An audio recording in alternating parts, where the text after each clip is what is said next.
everybody, this is Rydo, and we are back with another recording of Hearthstone. Today is Wednesday, May 2nd. We are doing some more Hearthstone. Apparently the shop is closed, which I guess maybe it's down for maintenance. Meanwhile, we have this tavern brawl that's going to probably take us this entire episode. So we have win 2 games with Rogue or Warrior, or win 3 games with Rogue or Warrior for 60, or play 30 Paladin cards. I think what we would like to do is spin one of these. But if I do that, I'm probably going to get a 50. I suppose I'm going to do it anyways, though.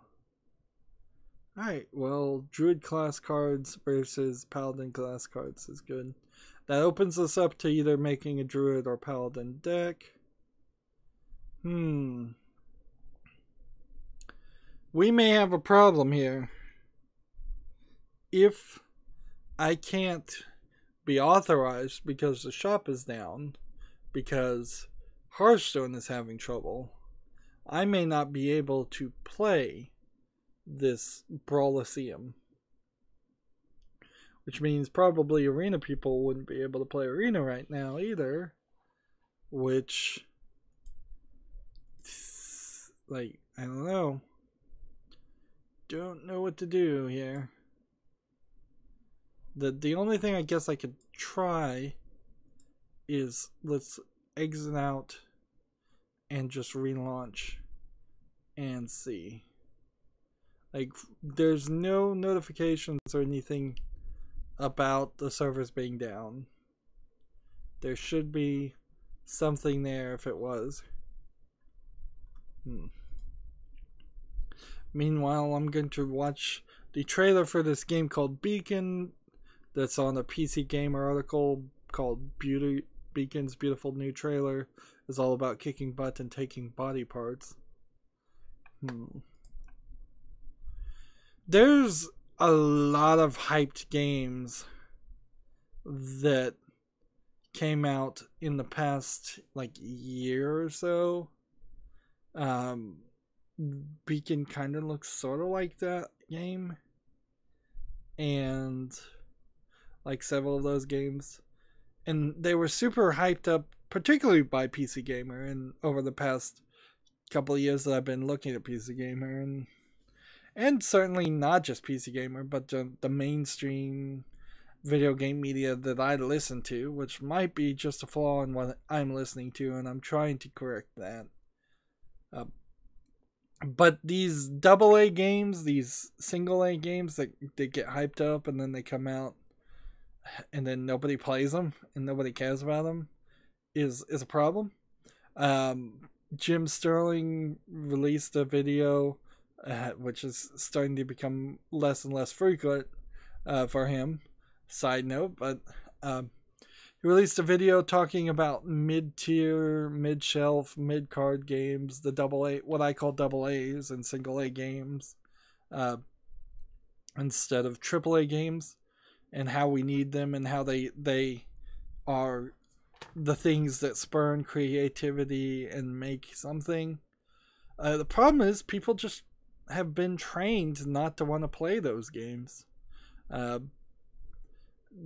A certain problem certainly exists where AAA games have got the hyper lifelike graphics, and every indie developer that can't make a hyper realistic lifelike graphics has to then adapt a 8-bit, 16-bit retro pixel art style to not look bad. This game I'm looking at, Beacon, is a top-down shooter that I assume you just collect body parts of your enemies to improve yourself. But again, this is an example of a PC Gamer article that just doesn't need to exist because it's talking about a trailer for a game that doesn't seem to have a release date. It's probably being kickstarted or something right now. It's still in development. It's just not ready. Alright, this is not working. Apologies for people sitting on that. Alright. So Paladin and Druid cards, we're just going to play ranked play. hand druid, I suppose, and do it. So I can't do the Brawliseum on the European account for some reason. If that turns into a bigger issue, I guess I'll have to stream it off screen tomorrow or maybe on Friday. If I don't get it done at all, that would be very annoying to miss out on that free pack.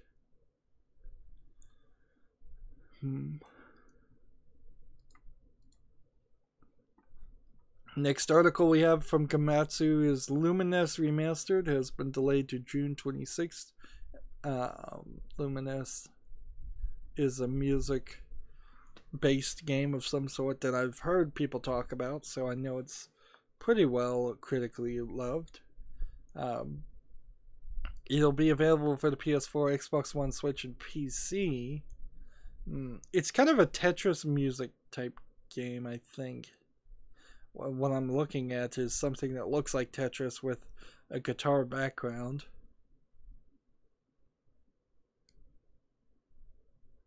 I'm just going to end the turn. So, a delay is not a great thing, certainly, but it's also probably not a huge issue for a small title. I wish there weren't delays, but it also seems like a lot of games would have benefited from having delays instead of being buggy at launch. PC Gamer has an article called Pato Boxing. That's P-A-T-O box. It's not called boxing, I guess. It's P-A-T-O space B-O-X. It's a boxing with a noir comic art style where you're a duck for some reason. So noir comic in the sense that it's black and white with thick ink outlines. I have been complaining in the past month or two with my realization that I really love the Punch-Out series. I've been complaining that there hasn't been a good boxing game out there. This looks like this might be a good boxing game for PC.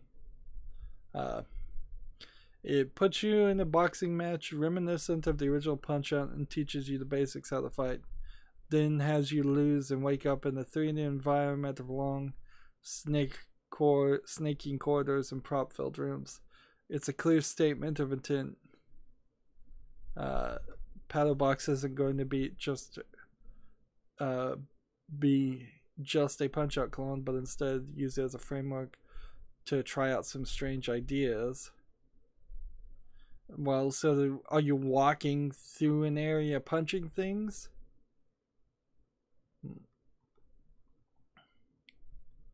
Or does it have you box a little bit and then that's kind of it? Well, here I'm looking at another scene and he's boxing a chef in front of a giant kettle. This looks crazy. It really does, but maybe crazy in a good way.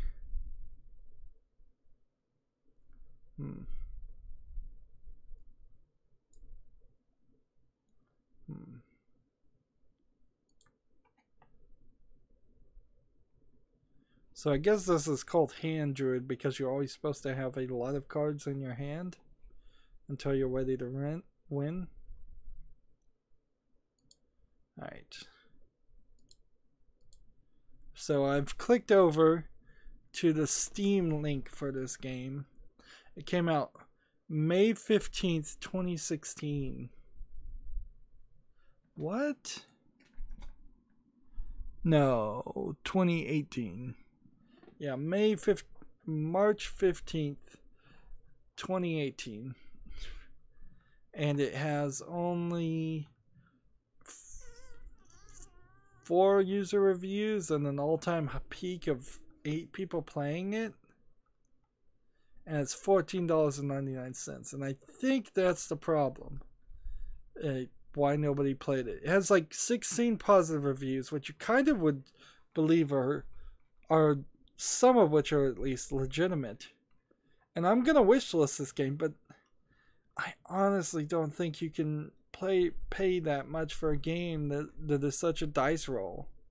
And that's what this is a very big dice roll on, is it gonna go off the rails after an hour, or is it going to continue to do interesting, weird elements? Let's see.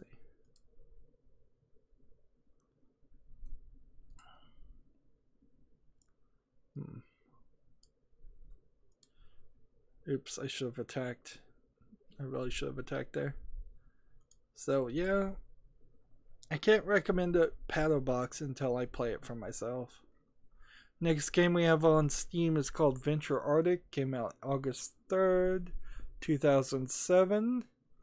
So why is it just now on Steam? It has like no reviews. But it's from the publisher and developer of Tooth and Tail. So this is probably Pocket Watch Games. It's probably putting out its old games. In fact, it even says that. The second entry in the Pocket Watch Games back catalog, Venture Arctic, is the interactive nature documentary. So you would have to have some real nostalgia, I suppose, for this game to pay the $1.99 that they want you to. There's also Venture Africa, which I imagine is their first back catalog re-release. The weird thing here, of course, is that I don't think Tooth and Tail is quite a good enough game to bring in people to buying their old games. Nor do I think Monaco What's Yours Is Mine, which they also published. So while Pocket Watch Games may be moving in the right direction to making some big AA hits, trying to make a few bucks on some older things that they did originally isn't going to work. I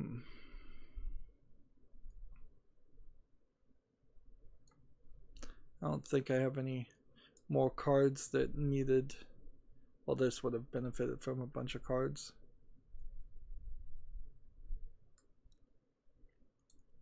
In the turn. Disgaea 1 has a debut trailer from Gamatsu. So with this is Disgaea 1 complete,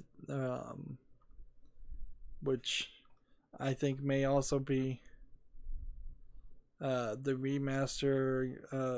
Might also be under the name Disgaea Refine, or maybe that's a different version of the game. It's, I believe, coming out for PS4 and Switch in Japan, and in the fall it's coming out for North America and Europe, and it's coming out July 26th in Japan. I thought it was coming to PC, however, also, and I'm not seeing any mention of that in this article. It's also debatable whether it's the right move to put a game like this. Let's see, can we do anything?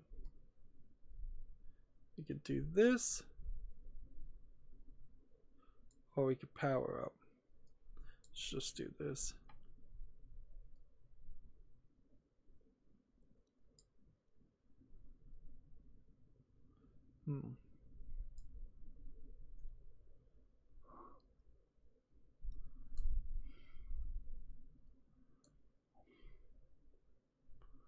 Well, I've probably lost. Oops. Should have played more cards. That's all I'm really trying to do right now.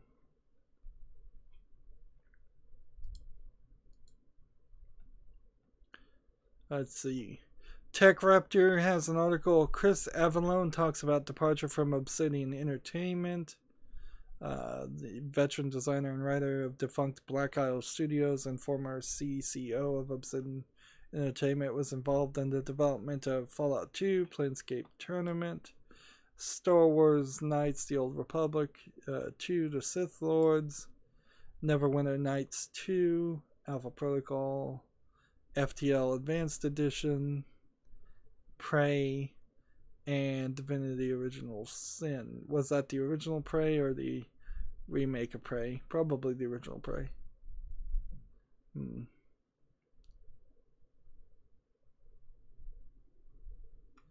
Apparently he went to a forum called RPG Codex that apparently, according to TechRaptor, is controversial. I don't know why RPG Codex is controversial. Let's see. Quote here is, I didn't get anything when I left Obsidian. There were no share payouts, no equity, and this was in addition to other logistical problems around the departure. The sudden cancellation of my health insurance, problems with my 401k, errors in Obsidian's accounting, and several existing independent contracts they refused to uphold. Ah, yes, this is one of those guys then. Seems to be pretty common in the video game world, and probably in jobs in general in the United States, for things to go wrong, and people canceling healthcare, you know, messing with your 401k, which they shouldn't be able to do at all, because that's usually through Fidelity or some other investment group. So why anybody could mess with that, I don't know. Problems in accounting sounds pretty typical. And like all of this sounds like they treated them pretty bad.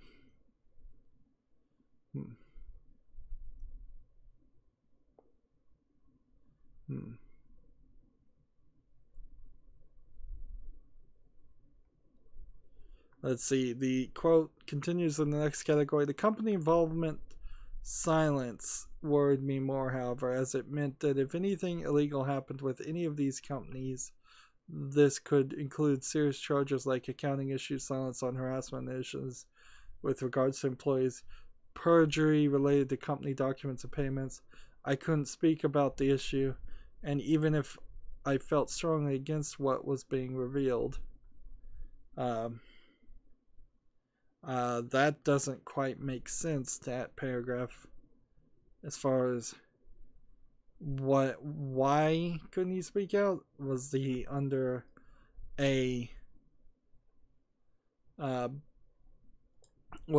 some kind of non-disclosure agreement or something else? And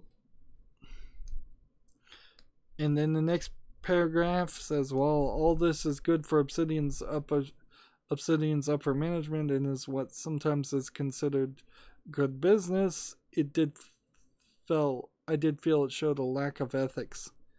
Like, this feels like a lot of quote mining by TechRaptor's part.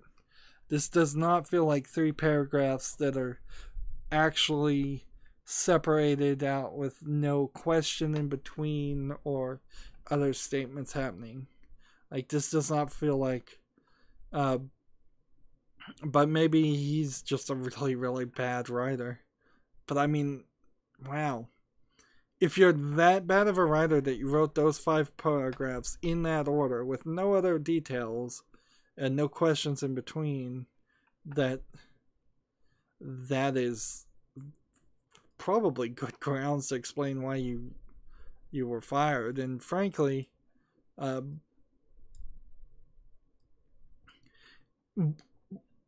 in the whole Channel Awesome thing, not to get on a side note, that there's a lot of chance that there's more chance than you probably realize that a lot of the complaints in that 70-page document are petty, and some of them are not completely true. Like, because frankly, it's kind of ridiculous as so many facts were stated, that some of them aren't stretched, skewed, and downright lied. And there's a lot of people who worked at Channel Awesome who are also kind of saying, yeah, the people that made that document are also known liars, and they benefit greatly from putting out this document. So, I mean, I'm still think Channel Awesome is dead. I still think Channel Awesome is a terrible place to work with, since you never were really working for them. There was a lot of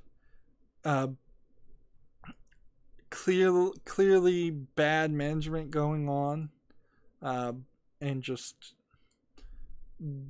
dumb actions that were being taken. But then again, I think some of it could be totally wrong. Like, I've heard people say that the HR lady that complained that she worked for 2 years and never took a day off and got fired the day after she had surgery is a known liar. So maybe none of that actually happened, or maybe that is a completely different completely different thing. If you take it from that perspective, you could almost start to believe the rebuttal, the second rebuttal that Channel Awesome put out there. But for the most part, I'm getting off on a tangent just to mention this guy, Chris Avallone, probably had a bad breakup with their employee. It seems like that happens a lot, and it is clearly better PR for companies to bend over backwards to not have bad breakups with employees. And one of the best ways you can not have a bad breakup with an employee is to let them go earlier than later. Like, once they're entrenched in, once they have a long list of grievances, is not the time to fire an employee.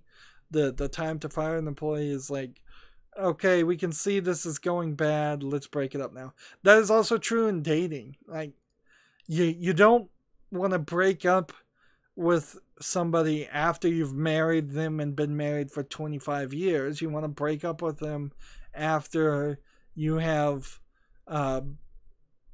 like that one giant fight and you go on when you were on a vacation together or something. Like, when you really evaluate the flaws and the problems there, and you go, oh, this is just going to get worse and worse. But so often people ignore the flaws in that first couple of honeymoon years of dating somebody, and they think, oh, they'll get better when they're married. Oh, they'll get better when they get a promotion. Oh, things will get better when we have a kid. And like, you just keep investing yourself into this bad relationship that's was doomed from the start. I've got to play these cards. That's really all I'm doing right now.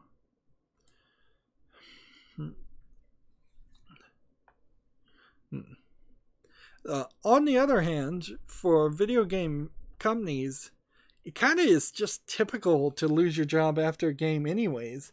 So you don't even... That industry has it set up in such a poor way where there's no job security anyways. And you could have finished a project and let go a whole group of people based on the least... no cause really at all. Just lay people off and not even have to deal with somebody who's going to cause big trouble. And it's hard for me to really back that guy, because so many people now that they come out and speak out for that they're working in the video game industry have proven themselves to be such annoying, whining snowflakes that it's like, how can I really give any credibility to people? And they've kind of lost it, and it's really a poison pill for the entire video game creating industry. It's like, I can't really trust anything any video game creator works, because on the face of it, I think that there is a very high chance that they are just a bunch of wimpy complainers that will never be happy. Anyways, moving on. That's kind of a rant that has no basis in any facts or anything. It's just my own perspective on the way things have gone.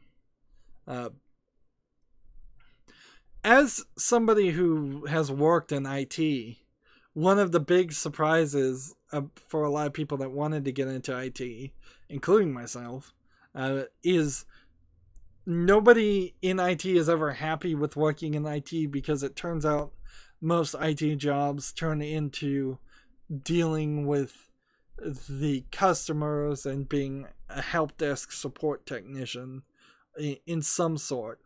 And the last thing pretty much anybody who was working in IT or working to work in IT wanted to ever do was deal with people. And so like, you get into IT because you love computers, you love programming, you love fixing those problems, and then the management in general puts you in some help desk tech support thing where you're talking to somebody who doesn't know anything about computers, and you're resetting the passwords for them all day. And so it's never the job you want until you get into some heavy specialized sections. And you probably don't start off in those heavily specialized positions. You probably start off doing some kind of customer support. And so often your dream job is not what you want it to be.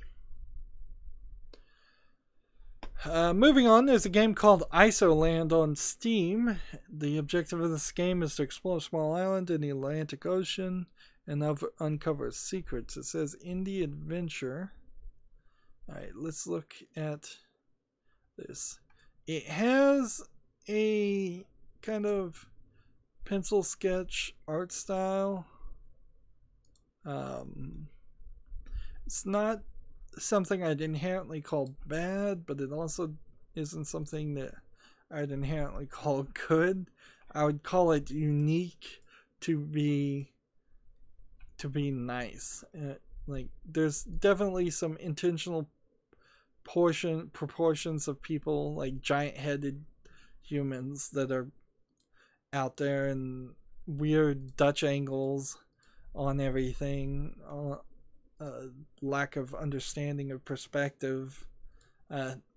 So I would probably say this creator is either intentionally breaking basic rules of drawing, or doesn't understand basic rules of drawing, like perspective and scale, which probably the two most basic rules of drawing. The developer also released Isoland 2 Ashes of Time, and you kind of have to immediately say no to a game like that. It's 99 cents with a bundle for $3.18 to get the second one. There's 2 positive reviews, not in my language. They're both in Japanese. I would almost certainly classify this as mostly a point-and-click adventure game. I guess the idea is it's Isoland in the sense that it's supposed to be island with an O in the middle. When I hear Isoland, I'm thinking of the International Standard Organization, Um, and then a land based around that. That's certainly not what it is. Yeah, it's kind of just a adventure thing. Now there is a problem here that it looks like some of these, well, it does seem like it's in English, but it also seems like some of these text things might have been in other languages, like Japanese first. I don't know if I can recommend this game though. For the problem, the main issue with this game is that Isoland 2 Ashes of Time is out at the exact same time, and no, I want to deal 3 damage to a minion, and that just doesn't seem right. That's a bad concept to flood the market, to counterproduct, to counter advertise against your own game. Like Isoland 2 is $2.99, and it has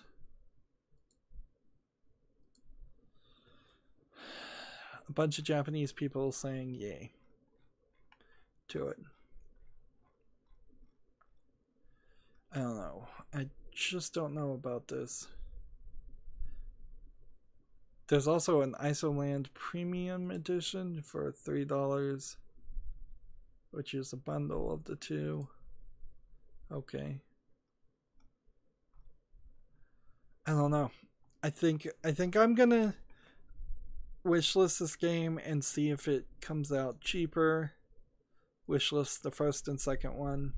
But this one is a game that is just barely making it to the wishlist because it is violating a major rule of don't flood the market with sequels or different versions of your game.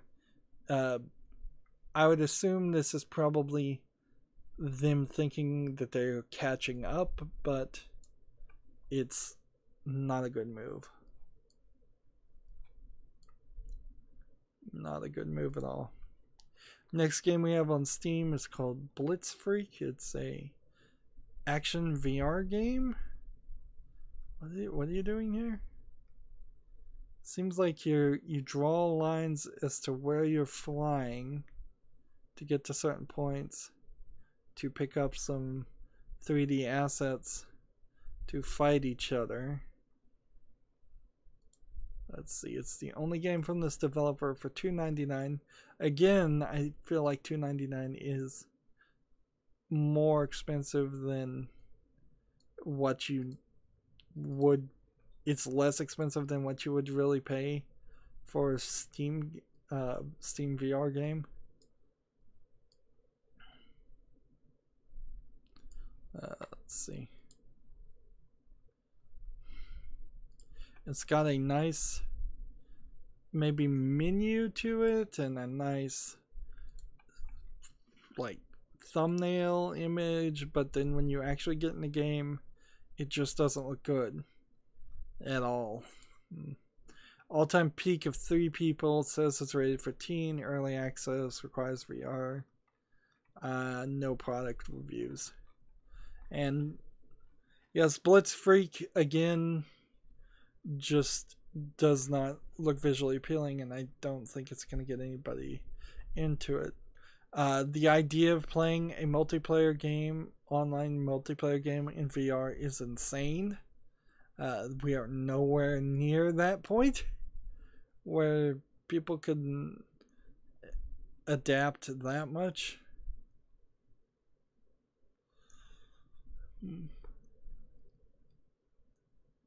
Apparently I screwed up there.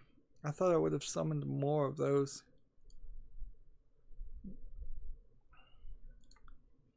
I think probably naming your game Blitz is wrong. For any really old people, they may have a problem with using the phrase Blitz from the Blitzkrieg. I think using Freak is probably alright, but you've really got to earn it. This is really just a very poorly chosen generic random name for a game. Moving on, we have a Gematsu article. The Senran Kagura Burst Renewal PS4 demo is out now in Japan. Again, that's probably not worth mentioning, but it is due out for PS4 and PC in North America and Europe this fall. So, Senran Kagura Burst Renewal is coming to the West, which we almost certainly already knew that. Because Senran Kagura in particular is pretty good about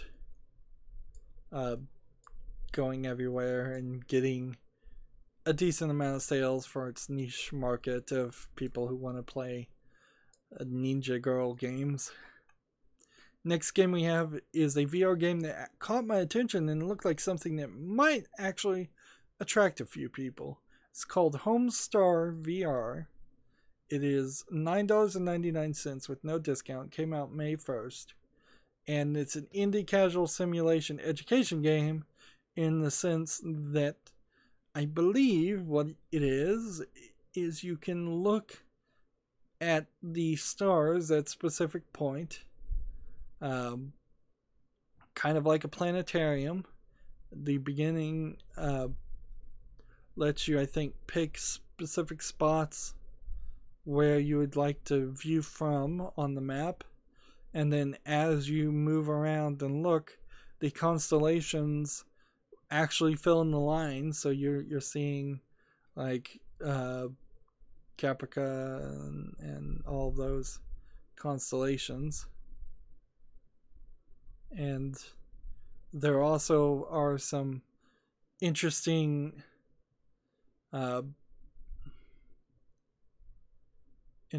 just sit and look at them. Now, $9.99 is probably a little bit expensive for it. It says it reproduces an accurate scanning based on NASA data.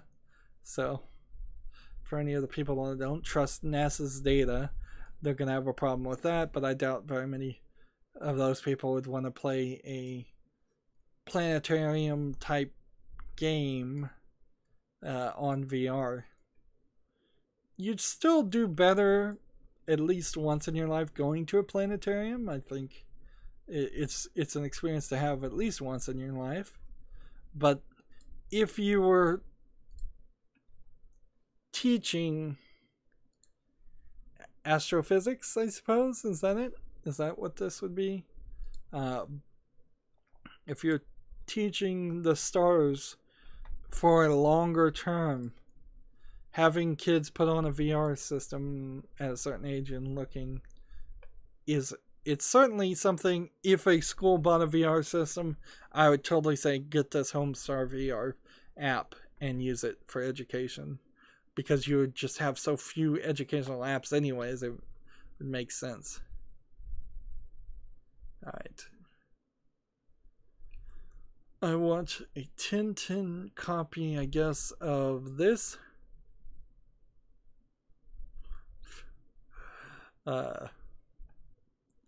And then killed this one, and this one, and then that one, and this one, and this one, and I've lost in the turn. Next game we have on Steam is called Journey of Life. Journey of Life is a survivor game set in an exotic island somewhere in the Pacific Ocean. Overburdened with everyday responsibilities, you decide to go live in nature and build your own society. Interesting idea, but this is almost certainly just an asset flip game, survival game. Like how fun can a game really be if all you're doing is really surviving on an island, and you don't throw in the monsters, you don't throw in the zombies, you don't throw in some kind of thing. It doesn't have to be a fictional creature. I mean, you could live on an island and it could be full of alligators and panthers and sharks in the water. There could be just some natural things. temperature, sickness, mosquitoes. This island apparently has an active volcano on it. This is really just an asset flip of an island, though, with nothing on it. I can guarantee you that's all this is an early access concept that will never be finished. Let's see.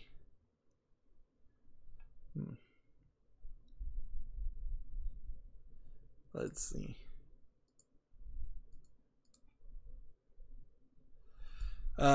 We have an early access review, not recommended. I received this key for free. Too long period, and then I'll skip to the too long didn't read part. I wouldn't say this is a bad game, but it definitely is a game too early for release. Only buy if you want to support the development. Do not expect fun at this point in time.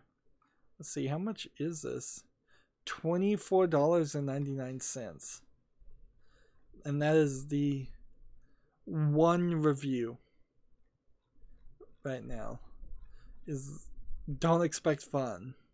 Came out April 15th, 2018. Which, it's been a while. I mean, and nobody else has bought it or reviewed it. And I think it's pretty obvious why nobody else has bought it or reviewed it. Is because people know now. Like, we've fallen for this trick so many times where somebody just steals or buys an island asset from a Unity Unreal store and puts it out as a game. Like, I'm seeing no animals, no creatures, no UI menu bars. I'm not seeing anything. So I assume you're probably just a floating camera that you never see that walks around an area. And frankly, this island looks really good. It would be great if this was the Riven remake and this is what the island looked like. Okay, now about 7th screenshot down, I see some very basic, ugly looking menus. I see in one of the menus a skill tree of some sort and some basic ugly menus. I don't even see anything you've built. So is it a survival game where you don't even build a hut, a structure? That's not very realistic as far as survival. The forest had a bunch of building mechanics and it still didn't really last long enough to explain to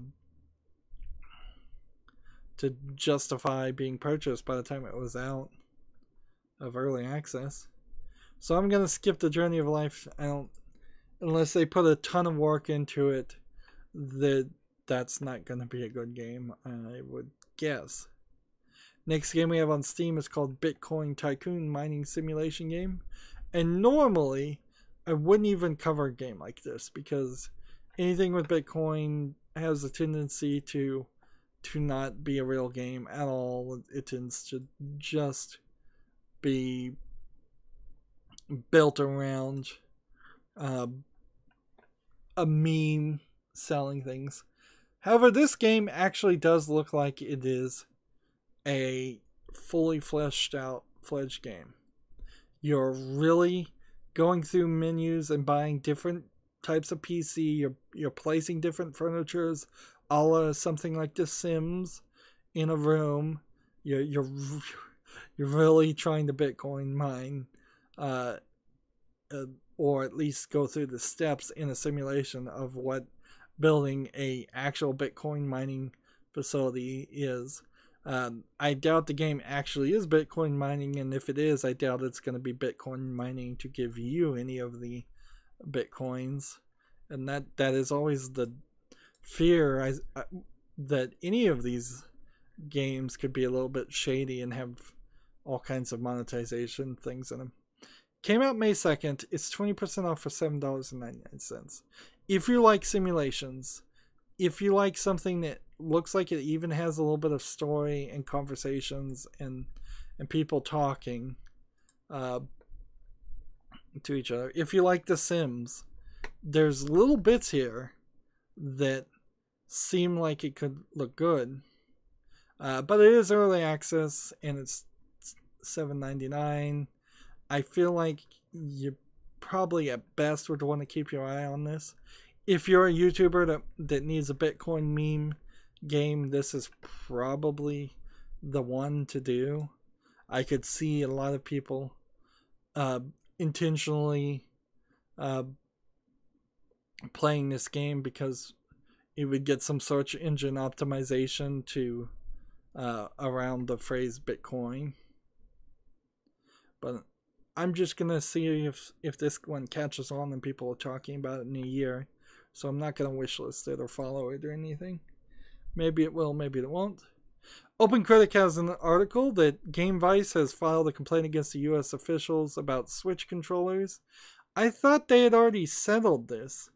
There is this game called GameVice, the controller, that you put a special tablet, like an Android tablet, into the middle. And frankly, it looks somewhat similar in concept. In fact, arguably, I would say it looks better than the way the Switch looks.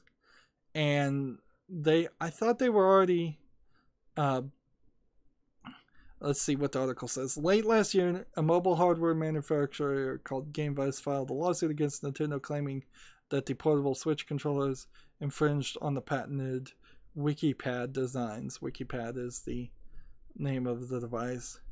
While the suit was ultimately withdrawn, GameVice is back at it again, this time filing a complaint with the U.S. International Trade Commission for the same reasons. At this point, the legal process is in limbo, waiting for an administrative law judge to be assigned and schedule an evidentiary hearing. Okay, so they're back at it. I don't know why they withdrew it, probably because they saw that it wasn't going to go in the way that they had hoped. And so now they're trying again. But on the truth of this, on the face of this, if I was to put in a personal opinion, GameVice and the WikiPad is not a fake product. This is not a patent troll. This is somebody who made an actual tablet that didn't sell well and didn't become super popular, which is very possible to do if you're not, Nintendo, Microsoft, or Sony. But they made a product. This product's been for sale, and the Nintendo Switch does look somewhat similar to it. Probably not similar enough for them to be guaranteed a victory, but I can see them being upset and trying to get some kind of settlement. That's just how the law works in the United States, sadly, is that even if you haven't done anything wrong, which arguably Nintendo hasn't, and arguably the patents that they're trying to claim they have are invalid because the Game Gear may have had those patents and they already expired them. Because the Game Gear looks also a lot like the WikiPad, and there's been plenty of handheld devices that look similar. So I imagine the WikiPad's patent specifically builds around the idea of controllers that can become detached from the screen element, which I assume is a new thing. I don't recall any products before the Switch doing that or the WikiPad doing it. So, yeah, a lot of people would want to immediately say that the GameVice is just acting unethically and suing, but they also may have a legitimate patent that was approved. Maybe the patent shouldn't have been approved. That's often how all of this goes down to, is that the patent office in the United States just approves things without doing any work. It's a little interesting that this article also comes from OpenCritic, because I do follow OpenCritic on Twitter, but they don't put out a lot of articles. I mean, that's not really what they do. They're really more just an aggregator, like Metacritic, but putting less focus directly on the top sites like IGN and possibly Giant Bomb too. Hey, I got a victory.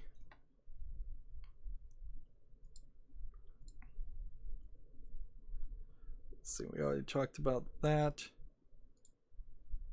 Made it to rank 24. And that was all the Druid class cards. And so where are we now? So I need to play Paladin class cards, but I could do that on Friday. And ideally, we've got this Tavern Brawl we need to do. And then, because the shop's not working, we also need to do the Americas account.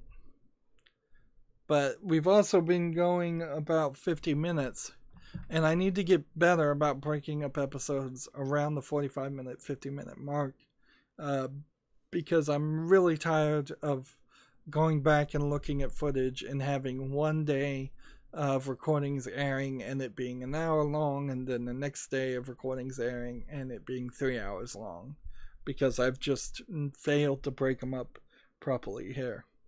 So that's going to be it for this recording. As always, I ask you to like, share, subscribe, comment, and watch every second of my videos. When you subscribe, please click that notification bell. If you want a friend or follow me on any social media sites, there's a bunch of links down below in the description box. And if you want to support me even further, gift me a game on Steam. Thank you for watching. Have a good evening.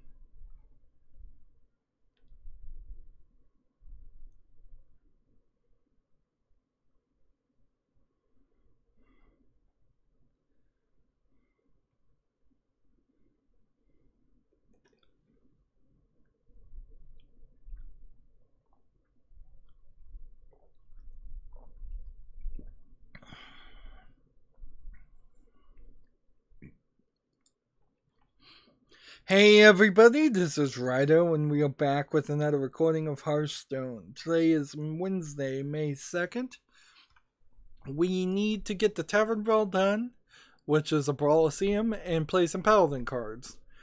We couldn't do this last recording because the store was down, so that kind of sucked. So I need to make a Paladin deck and fill it with Paladin cards, which I don't think is going to be too incredibly hard to do. Just have to pick what I want and when I want it. A couple power-ups. Take this, take this, take this. What's this one do? Whenever you restore health, double the attack of a minion. Let's see. Do I really need 2 weapons?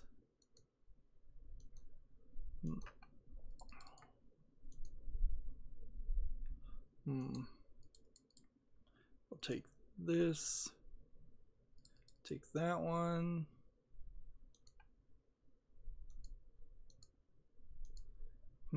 Do I really think I'll win by doubling an attack? Probably not. Take that weapon.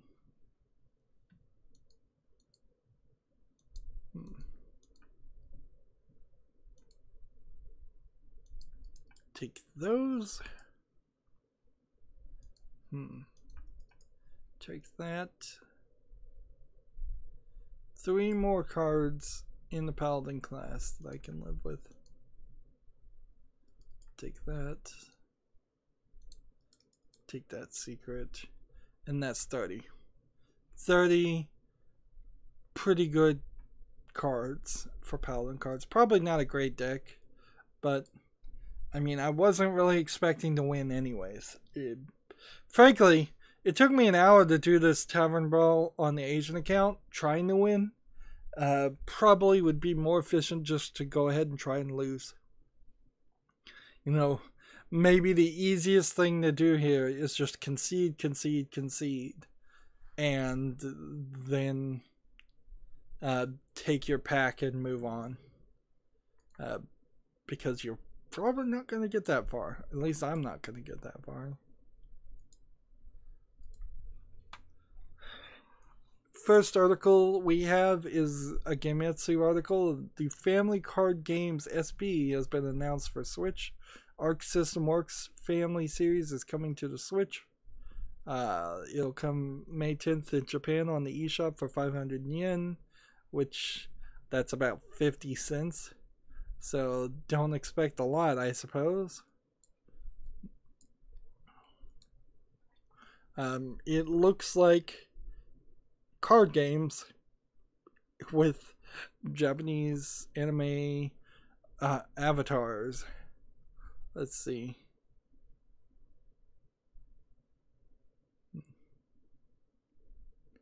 It seems like there were some Game Boy games that came out back in the day when the original Game Boy was out that were similar. It was just like family games, family this, family that, family that, or they weren't called family, but they would basically, one company was definitely trying to be the one name you knew when you wanted to play a game on the Game Boy that wasn't really a video game. And see, they have a complete list here. For the 3DS, there's been a family beach volleyball, family bowling, family card games, family golf, family switch, family kart, family ping pong, family tennis. Very basic games. Will this come to the West? There's a decent chance no.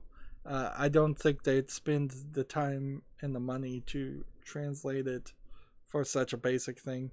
Which is weird, because then the Switch probably doesn't and won't have support for any kind of person that wanted to just play say Go Fish. Like, you would think that would be a pretty easy game to play, particularly between a family that had 2 Switches, just local multiplayer. But I bet there's nothing there. Inherently, that's the problem with Switch anyways, is that there's not enough games, not enough single A games, not enough double A games, and just barely enough AAA games, with a lot of major AAA games not coming to the Switch that are on the Xbox and the PlayStation. In a weird move, this is a rock, paper, shotgun article, but it's a very weird move. Steam has added native Steam Input, which I assume is a dev programming thing, has added native support for the Switch Pro controller, which is a Bluetooth controller, and frankly, the Switch Pro controller isn't a bad controller to get. Like, if you're fighting between a PS4 controller, an Xbox One controller, and a Switch Pro controller, you might be better off getting the Switch Pro controller a little bit cheaper, and it might fit smaller hands a little bit better. It looks exactly like an Xbox One controller, except for maybe the buttons are in different places, but you could assumably remap those.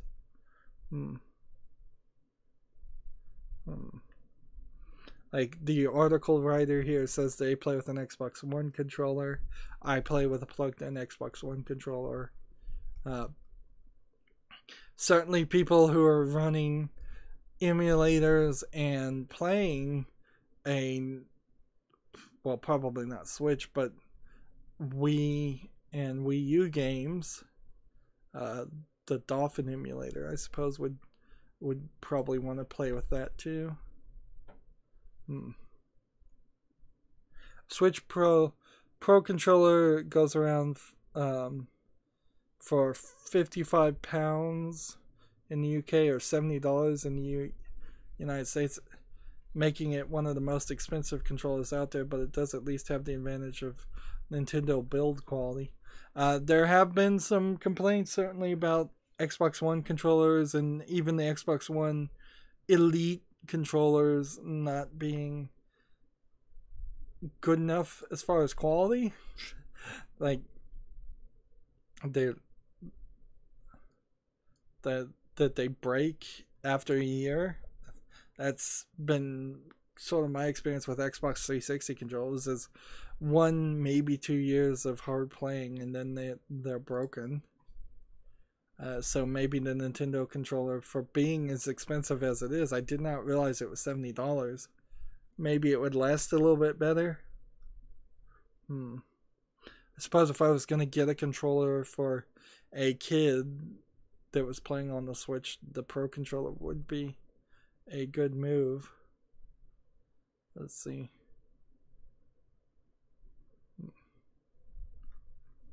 Guess there's not too much more to say about that. If you have a Switch Pro controller, we may see that price drop down, particularly if they, for some crazy reason, decided they had to make a Switch 2 to address the easy hackability of the Switch 1. The Pro controller might go down in price then if they lost compatibility, but I doubt that would happen.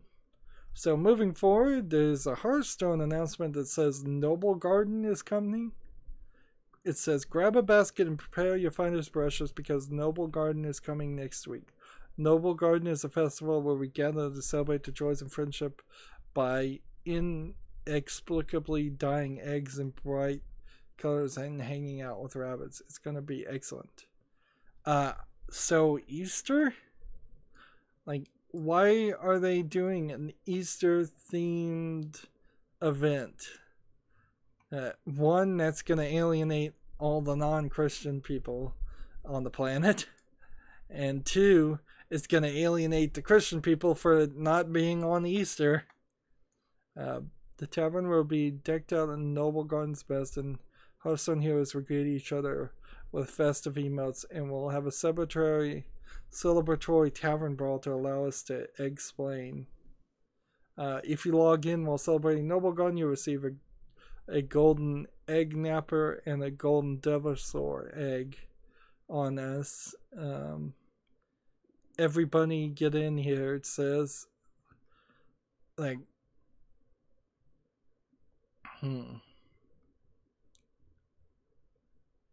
let's see, they're celebrating Noble Garden from May 9th through May 13th while the Everybody Get In Here Tavern Brawl lasts. So don't miss it. So this just feels like they totally missed Easter. And they, like, is this the reason Ben Bro no longer works for Hearthstone? Is he was either fired / frustrated with them not even making the date for Easter? This seems so dumb. Like, it seems dumb that it was authorized in the first place to do an Easter style advertisement in Hearthstone, because you wouldn't want to do that. You would just want to stay away from anything religious whatsoever, particularly the Christian religious holiday in which their Savior is executed and resurrected, their most important holiday whatsoever. It's just not something you want to put your cutie little spin on. And you certainly don't want to do it on the wrong day. Like, you can't have eggs and bunnies together at all. Like, the only reason that it doesn't make sense in Easter that eggs and bunnies and egg exist in the first place, because I think bunnies are mammals and thus they don't lay eggs, and chicken eggs are for chickens, not bunnies. So that, first of all, never made any sense. Second of all, it definitely doesn't make sense. Man, I don't see how anybody could have thought this was a good idea at all. I would have been a lot kinder to it if they had done it on Easter. Anyways, moving on. Gamasutra has a article. Nintendo's new president wants to turn mobile into a $9 million business. That's a number he picked up right out of his uh, but it's but basically what he said is, in an exaggeration, he wants it to be 100 billion yen business, which translates to 910 million US dollars. But yeah, that's clearly just a number he picked up. So we'll see more Nintendo games on cell phones, but the question eventually will come down: will any of them actually succeed? Because even like the most successful one, which would be Pokemon Go, is waning in popularity, and I'm not sure it's ever made any money. And the Super Mario Go or Super Mario Run game, pretty big failure.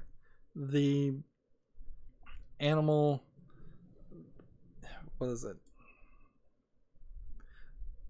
Park, Animal Planet, Animal Crossing, that's the name of the game. The mobile Animal Crossing's not blowing anybody out of the water or being super successful either. And there's certainly a lot of danger, because while we would love Nintendo to come into the mobile market and create really, really good quality games, there is a high chance they're going to just go into the mobile market and create even worse quality games than what are already there. This is a mistake.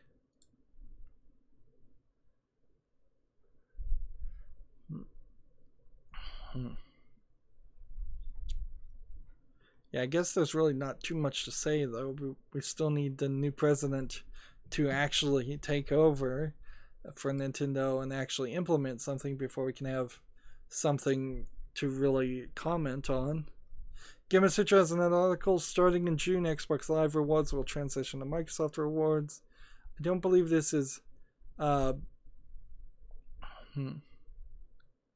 much of a difference. It's just that they have decided to brand everything and merge everything. They already had like 2 reward systems, and so the idea was to just merge the 2 products.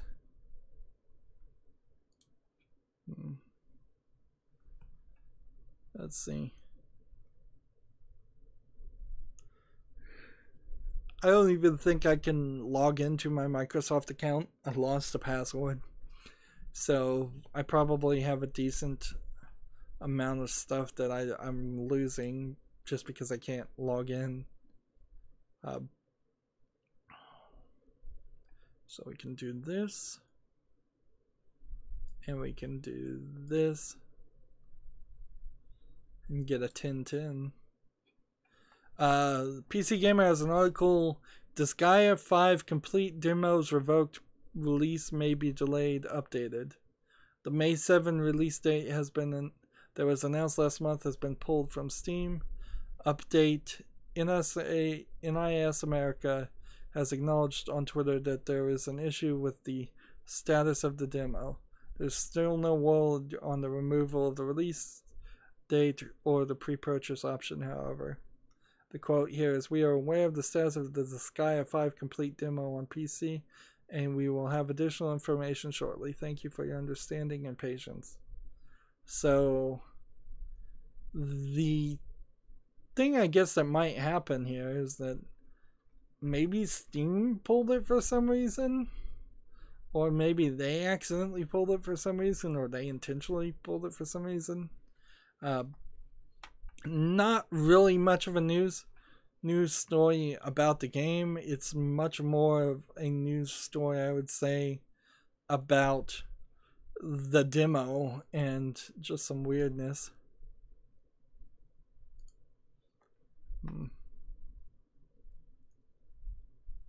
So I imagine by this time next week we'll have some confirmation that either the delay, I mean, why would you revoke the demo though if you're just gonna delay the release? leave the demo up. The only reason you would revoke and remove the demo is because there's something actually in the demo that's wrong. It's either buggy, it's got some instance that of offensiveness that Steam doesn't like. That could be it. It might, I don't know. Like, I don't know what you could do. Maybe there's a dirty joke in there or an Easter egg somebody slipped in there that people didn't know about. Maybe it's the Japanese side of NIS, their publisher being upset about something and demanding it be pulled. That would certainly be something that happens all the time when dealing with Japanese companies as a Western publisher, is that you're dealing with crazy, unrealistic demands, and you're just kowtowing and keeping them happy. Otherwise, they just leave and never publish in the West anyways. Gamasutra has an article, Unity rolls out new major features in update 2018.1. Let's see. Scriptable render pipeline, which nobody knows what that is. 2 render pipelines included are the high definition render pipeline for devs, wanting to cripple a AAA experience, and the lightweight render pipeline for those who don't need the ultra high-end graphics, offering a combination of looks and speed ideal for mobile. A C# job system enables the devs to take advantage of multi-core processors currently available. Yep. When I was in programming classes, this probably dates me, we never programmed towards any kind of compiler that to my knowledge, did any kind of optimization to multi-core processing. There was, frankly, no engine that we were programming on. If we were the engine, we were creating the engine. And so, unless we were trying to program that way, which I don't think there would have been a way to do it, it just wasn't going to happen.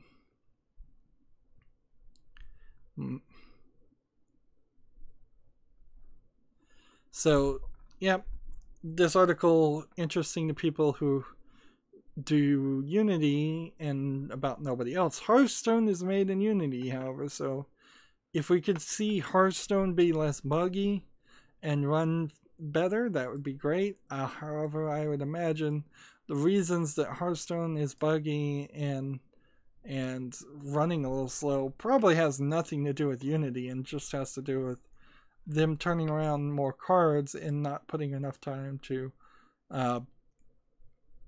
just quality test some of their updates. PC Gamer has an article, what's it like making a living for designing Twitch emotes? The quote is, never settle for less than minimum wage, says illustrator Allison Henderson. And then it shows a picture of a cute cartoon girl with a dog, which I assume it says art by Allison Henderson. And yeah, it seems like that's what she does, is a very specific cutesy animation style.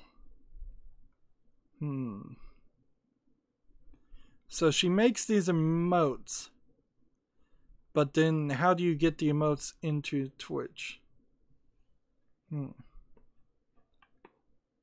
Maybe, I guess you can make your own emotes on your own channel. The first emotes she sold were priced at $15 each, which is a premium far more suited for a side hustle than a breadwinning concern. But soon enough, she stopped shortchanging herself and upped the cost to $40, $50, and finally $65. You might think that's an awful lot to charge for a very small drawing, but my rate is based on careful consideration of time spent, commercial value, and demand. And apparently she's in high demand. But to be fair, yes, you can spend a lot more than $65 worth of time making emotes. Let's see, Twitch icons appear 28 by 28 pixel frames. So I imagine some of these are not emotes as much as they are icons that people are buying to use as their own and to look really nice instead of the standard people stealing things online. I imagine also she's twitching herself, animating these things, and that is pretty popular to watch people animate characters, and so she has the level of skill, and she's found a way to monetize it in a world where YouTube has totally ruined the chances of any artist making any kind of animation or making any kind of money on that. This is an interesting idea. Certainly not a career path that many can take. It's something you certainly could do for fun, though. If you're an artist, if you're drawing, if you want to draw every day, streaming yourself drawing, great idea. Getting some feedback and having other people put even a small bit of critical review on your art probably is pretty helpful. At the very least, it would teach you to learn how to ignore illegitimate criticism and listen to legitimate criticism, which is definitely a good thing to learn.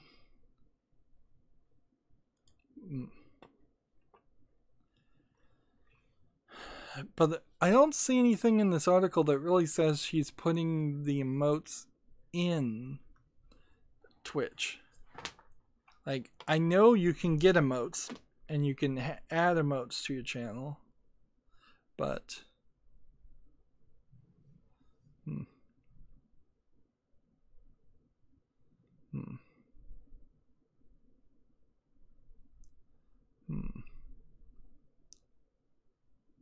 let's see. This paragraph says, outside of a few basic rules laid out by the top brass, no profanity, no copyright infringement, and maximum of 2 kappa derivatives, those channel exclusive emotes can be pretty much anything, and that's opened up a new hyper niche market for artists. To be fair, I don't think I would particularly want any of this artist's emotes, though. I just don't like what I see. It's too cutesy. It's too much of an artistic style that doesn't really interest me. But I could certainly see a lot of other people disagreeing with that. It's a matter of taste. Moving on, we have a game on Steam called VR Game Brick of War. Came out May 2nd. Let's see. It's a VR game where you have dual guns and monsters are coming towards you. Cutesy, like monsters made out of, looks like jelly because they're falling into piles of like jello cubes. Then apparently it gets more and more built around being crazy fast paced and 360 as far as how many angles the enemies can come after you, which that isn't going to work in a VR game for me.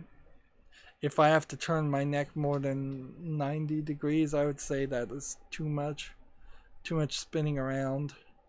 It's $3 even. You don't see a lot of $3 even games. It's usually $2.99 on Steam. Nobody's reviewed this, and I can certainly see why.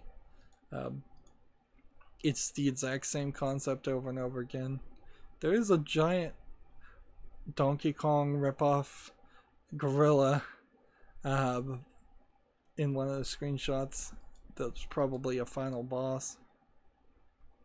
But yeah, there's nothing here. This is just asset flips into a VR game to charge $3, which is, again, pretty cheap. Let's see, restore 3 health. Can I restore 3 health? I can do this to restore 3 health. Then I can play this. And I can do this.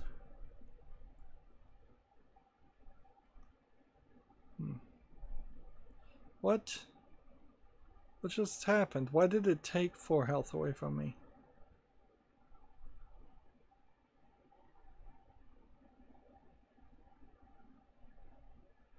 This game is so buggy right now. I'm not even kidding. It just took 4 health away from me. For no reason. There's no card on the field that says things that heal me now. This is the Arachnite Soul Priest is the only card that even does that. And it's not on the field. I've been running into a lot of this just bugginess.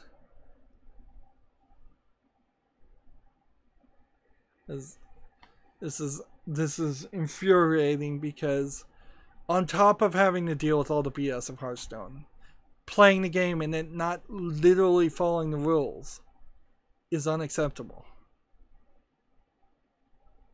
Let's see.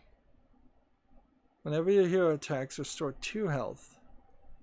Wait a minute. When was it 2 health? I thought it was always 4 health. Maybe I don't remember things. Maybe I'm ranting about something that's been that way the whole time. Well, apologies if I am, I suppose. I'm just frustrated with this game, as anyone could probably tell.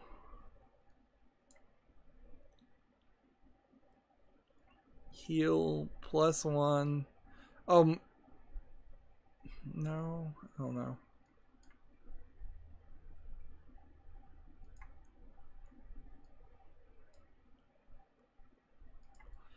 Next game we have on Steam is called Miasma, the Devil's Stone. Let's see. It's from a developer who has made a couple other games that they released a few years back. So it looks like it's a real developer. It says it's an adventure game. It's the second Jonathan Hunt adventure, sequel to the award-winning FMV title Yoomujaks Ring. Yoomujaks Ring? Yoomurjak. The agile New York journalist embarks on a new investigation after curious meteorite. This looks like a real adventure game. Is it FMV? Yes, it is. It doesn't look like it's a terrible FMV game, and I love to play a decent FMV game, so I'm gonna put it on my wish list. All-time peak of 6 people, $9.99. I think that's alright. No reviews. So then I want to go back and look at this developer and see their previous releases.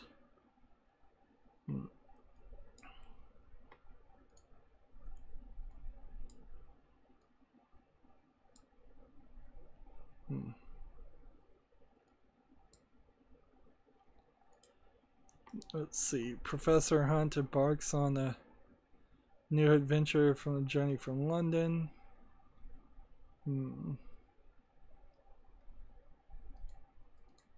Is this FMV? This one isn't FMV. So there's a Jack Hunt and a Professor Hunt. And this other game called Agon is not FMV. And so maybe what it is they had Professor Hunt as the father and then Jack Hunt as the journalist. Or maybe they just name every character Hunt for no reason. I'm willing to wishlist all of these games and try some of them and keep an eye on them. Now the thing with wishlisting games is I'm still going to look at them if they ever go on sale, and only if they go on sale. So it's not really to the point where I would accidentally purchase a game that I really didn't mean to purchase.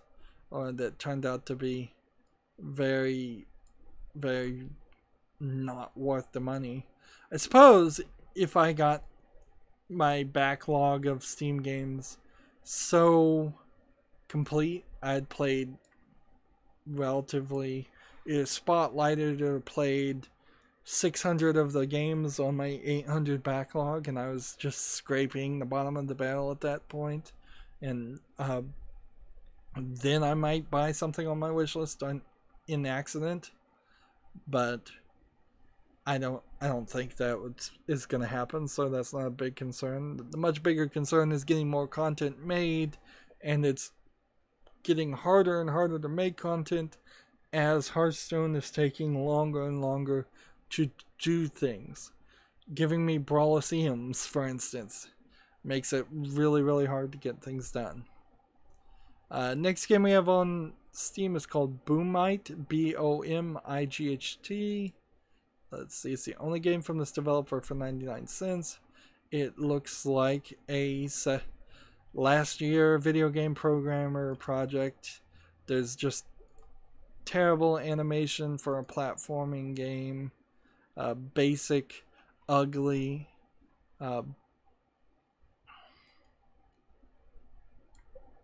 basic, ugly 3D models and sprites. This guy's gonna win, clearly. Looks like the controls are pretty bad too on this. There's literally nothing in the trailer that they're showing that sells it in a good way. Let's see, there's a recommended review that says the art design is extremely random and slapdash. The music gets repetitive and annoying. The platforming is surprisingly not terrible, and the controls are responsive. Not the worst thing I've paid for $1. And that's a recommended? You said more negative things in your review than you said positive. Like, that's not a trustworthy review. Like, not at all. Gamma Sutra has an article called Analyst: How Education Edge and Even Degree Levels Can Affect Video Game Spending. I could certainly understand how your education level would affect the amount you could spend on anything. I could understand how your age would affect the amount of time you could spend on games that you're spending on. So if you can't finish games because you're, say, working a job, a full-time job versus going to a part-time job or going to school, that's a different amount of time and different amount of focus. Although, who knows, depending on what kind of school you go to, you may have so much homework you don't have time for games either. Personally, I never did any of the homework and didn't have a lot to begin with, so I would have way more free time to play games than most kids.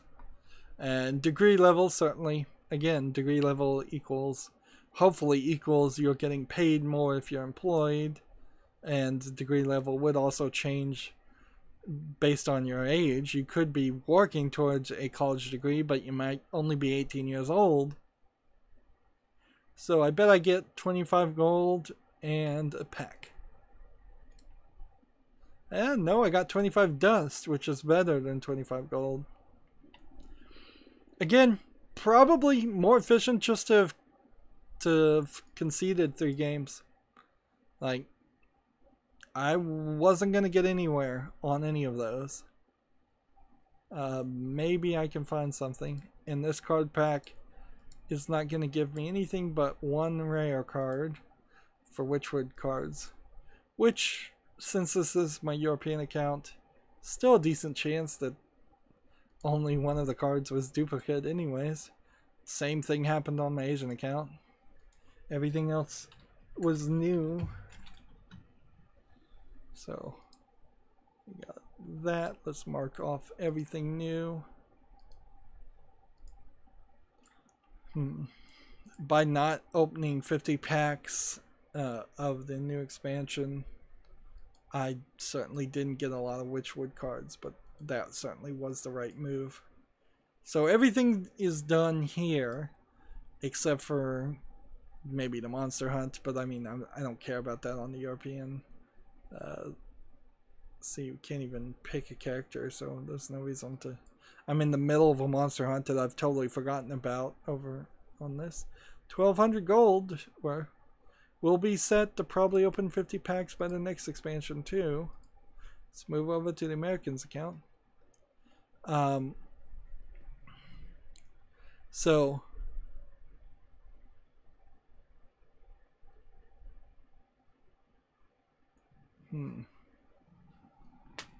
So the graph here says gaming by education level, percentage of applicants with given degree of gaming experience. So what is this experience? Gaming expenses. So they're asking people, like, what is your gaming expenses? Do you have gaming expenses? And if you're in medical school, if you're a doctor, then the percentage is low. If you're a Master of Arts or a Doctor of Medicine, an MD. Interesting, a Master of Arts has a little bit less time than a Doctor of Medicine does. Let's see, I guess we're going to play Warlock Tavern Brawl on this one. So we need just Warlock with a bunch of demons. Let's see.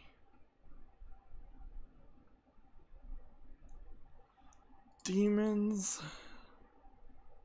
Demons. Demons.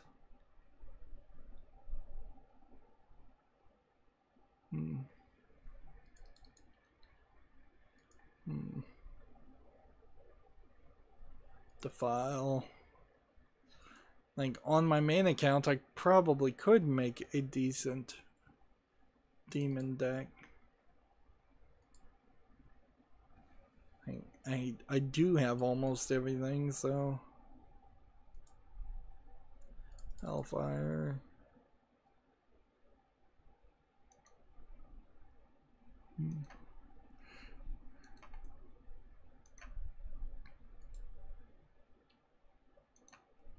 We'll take that, take those two, take that.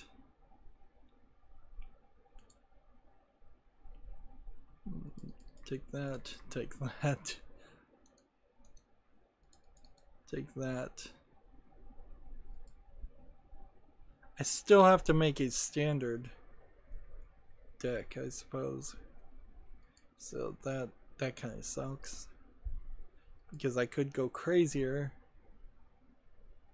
if I had something a little bit better.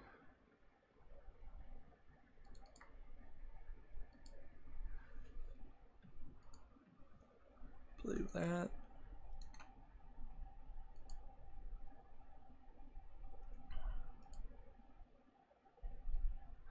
Yeah, all the fun cards are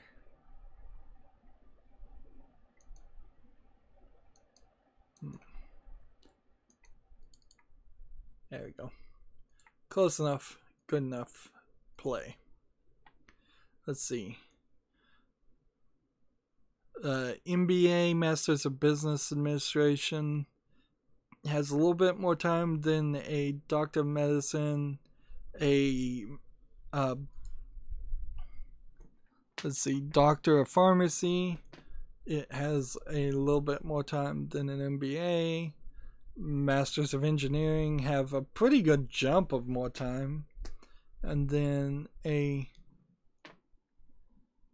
Juvis Doctor, what is that? JD has almost the same as a Master of Engineering, and then a Doctor of Psychology or Physiology, a PhD, has a pretty good chunk of more time to play games, and then people with a bachelor's degree have a very big jump of more time to play video games, and people with an associate's degree have more time, and people with a high score degree have a pretty big chunk.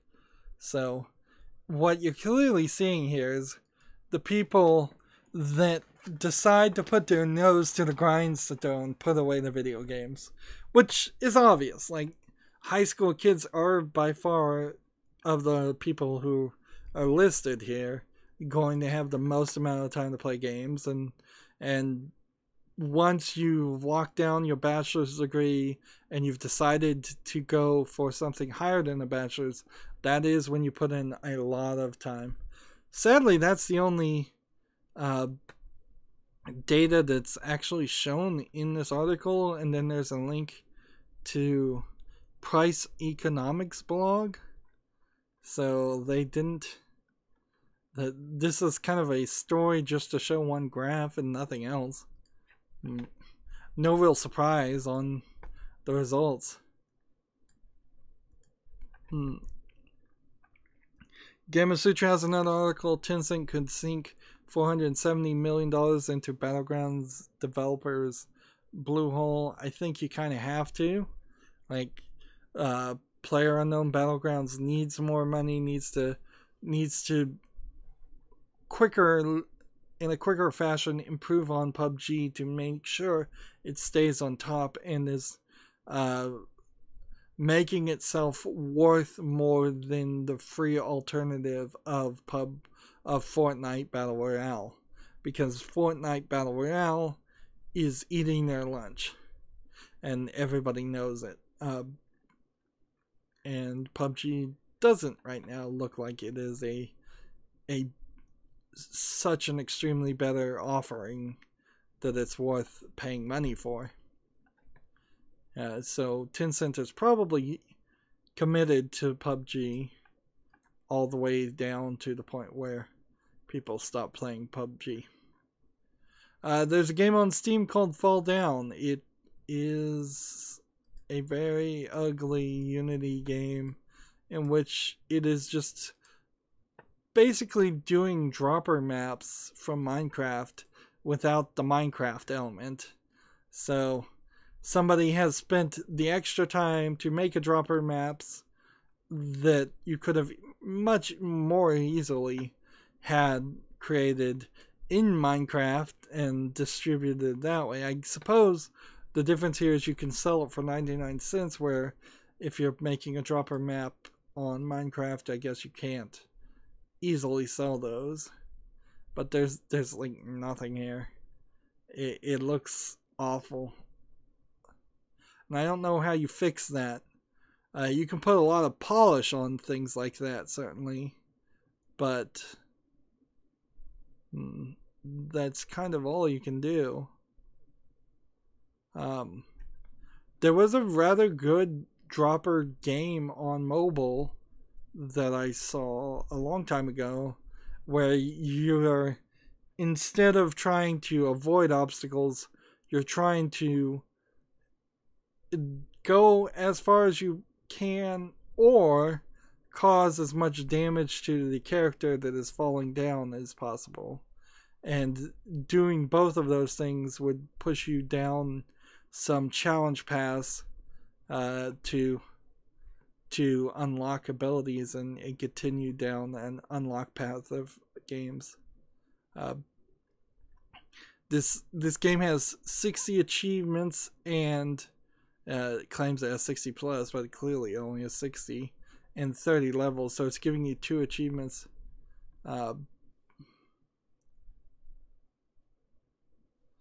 Let's see.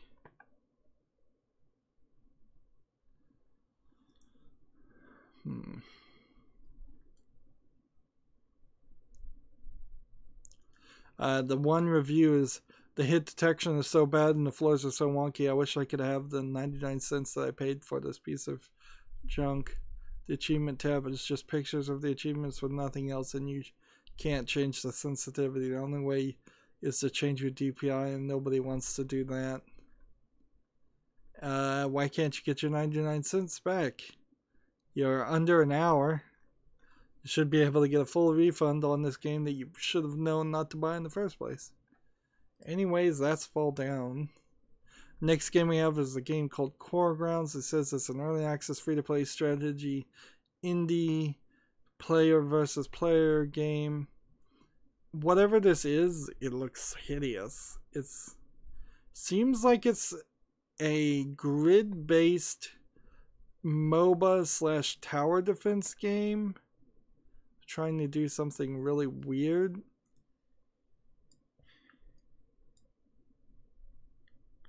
I don't want to lose this.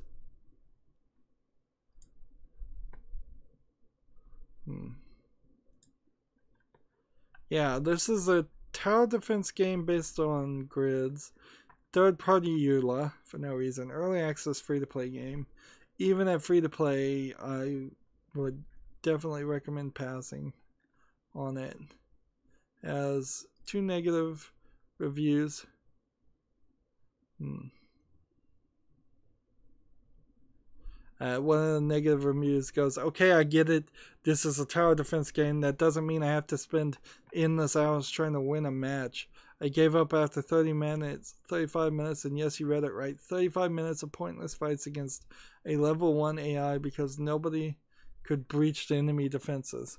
I'm sure I could have lasted way more than that, but the novelty of the game wasn't enough to keep me playing. Sorry, but no. Let's see, what is that selling for? Was this free to play? Yeah, free to play and still not worth it. Core grounds. Alright.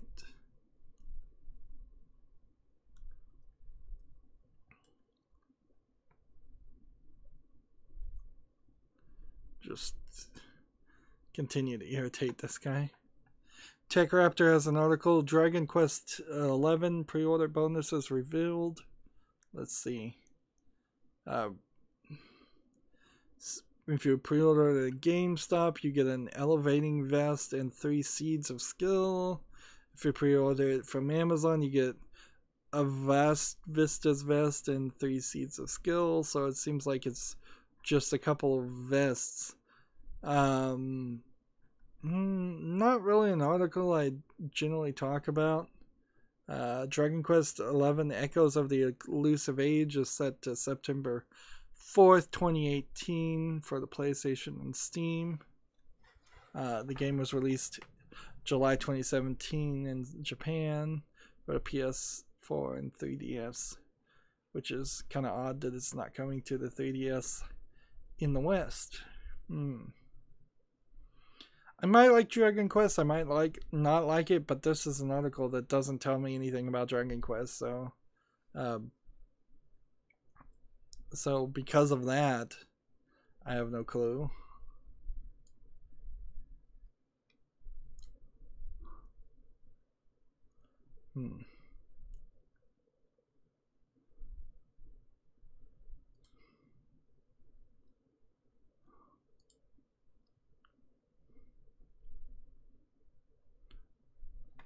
So yeah, that was nothing. Gamma Sutra has an article. Dark Souls Remastered for the PS4 and Xbox One network test is set for May 11th and 12th. Let's see. In Japan, North America, and Europe, there are some different days through the PlayStation Store and Xbox Store that you can do those network tests if you're allowed in, which I'm not seeing any evidence that really it is.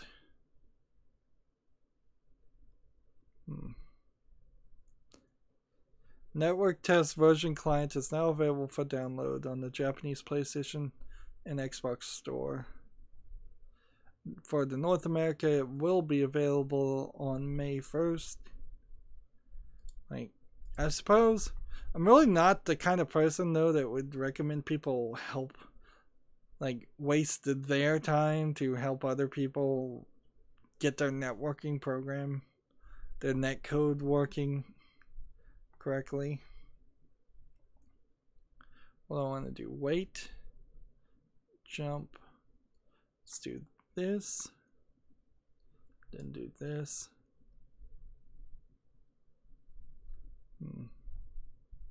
Let's see if I did that right now.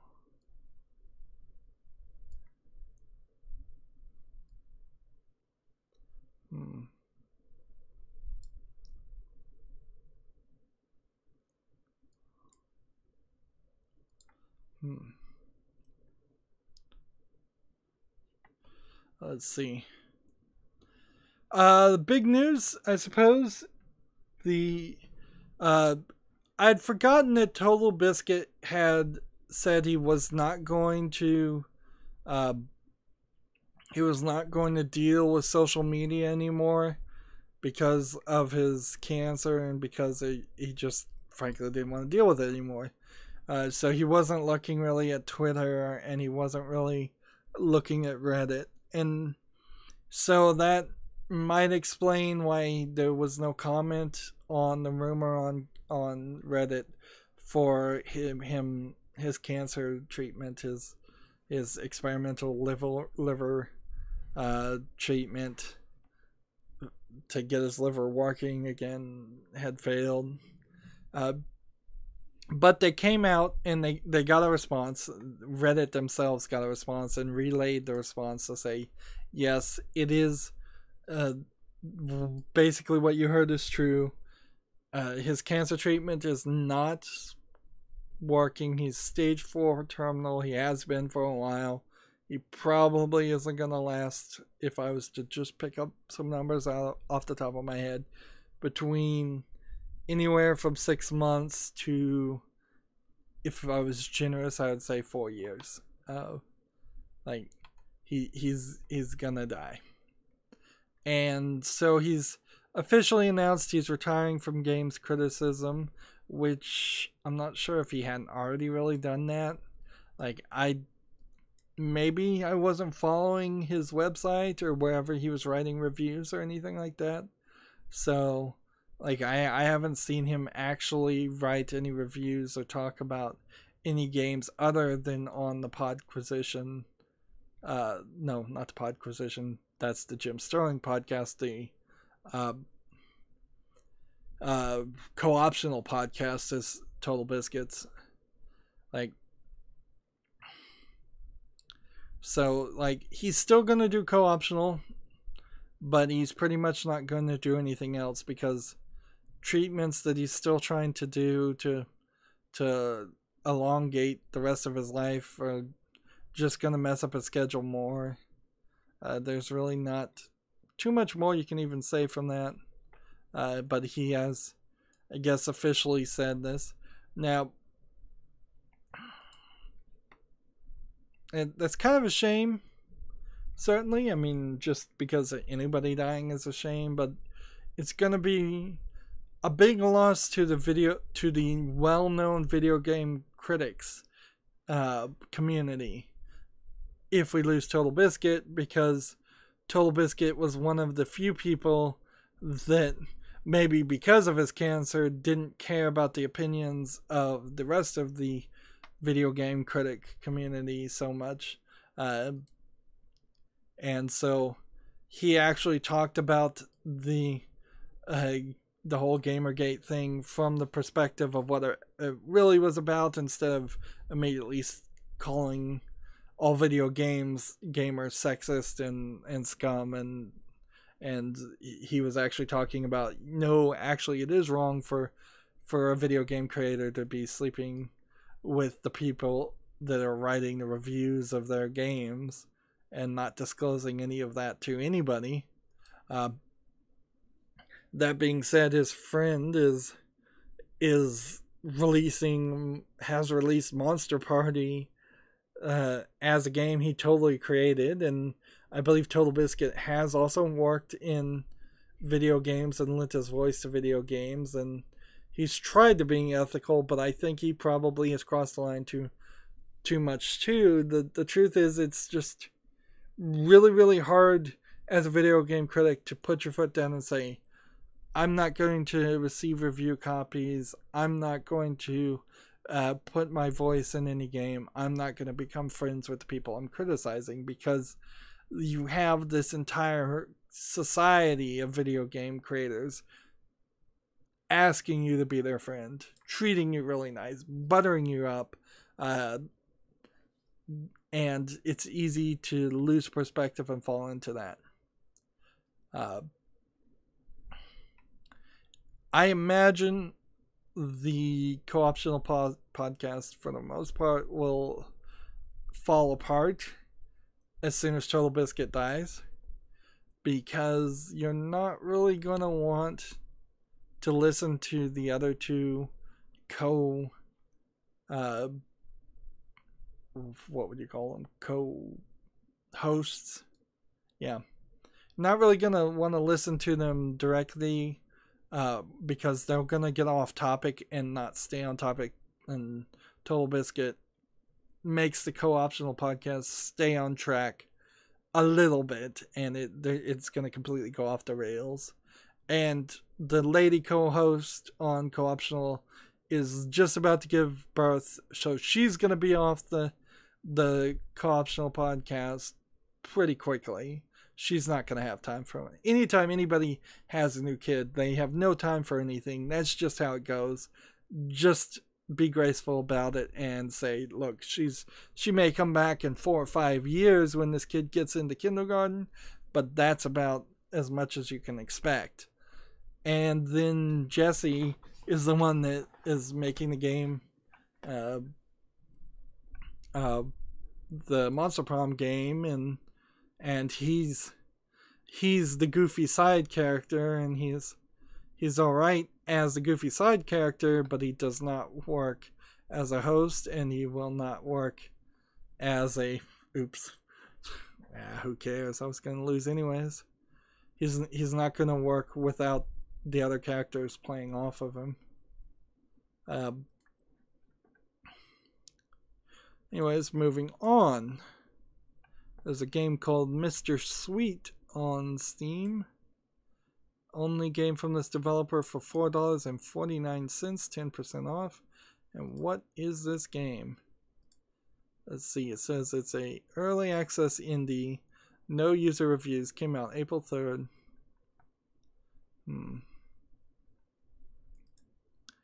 It seems like it's an infinite runner where you're playing as a box of French fries and other caricatures of Burger King, McDonald's foods, like a soda shake. And see, there was this whole thing many decades ago in which they would make toys and mini characters for Burger King, I believe. And I think that's what this is trying to adjust to, if that's what I'm looking at. Although they put some really grotesque looking teeth on all the characters. So their head looks like a box of French fries, but then there's also a break in the middle and teeth. And this looks like basically nightmare fuel. This is gross. And while it may make your sort of lazily made infinite runner, it look a little bit different. Visually, there's more effort in this than there had to be, but it's not $4.49 worth of effort, and that's why there's no reviews on it. It's the all-time peak of 2 people playing this game, Mr. Sweet. If you're gonna do something this crazy, you really have to do it after you've already established yourself and had a hit success and a big hit success. You can't start off crazy because that's just not gonna work. Like, people aren't gonna give you the time of day, and that's exactly the case here. Would not give that game the time of day. Let's see, what kind of game is this? Let's see, Monmuso Fight, MONMUSU space asterisk space fight with an exclamation point. An action game containing monster girls, extreme battle, and nonsensical fun. It seems like a side-scrolling fighting game. It says it has action, nudity, sexual content, indie casual, and it's monster girls fighting, I think. There, I believe, is an anime either last season or this season of monster girls fighting, so I could see this as an attempt to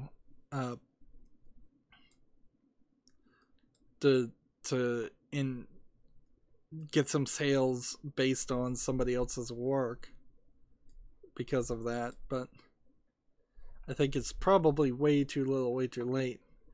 You would have wanted to put this game out as soon as that show had been announced, because I don't even think the show was that popular. I mean, for all I know, this is a legitimate license tie-in to the show. It's the only game from this developer. It's $7.99. That's extremely high. It's from it's being published by a publisher that's published a couple of other games, but all anime style games. If there's nudity here,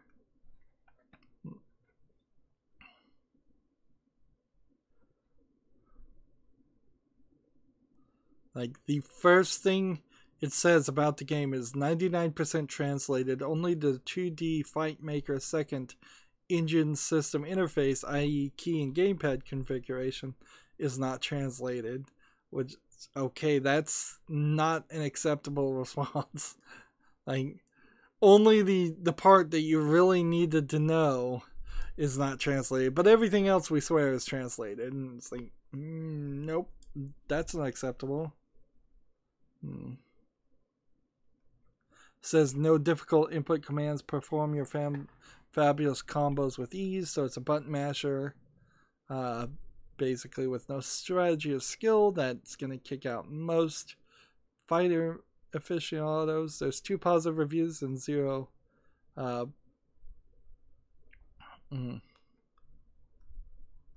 like 2 people who got the game for free.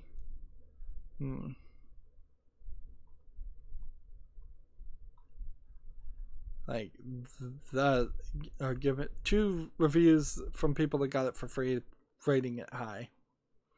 Yeah, I can't recommend Monmuso Fight.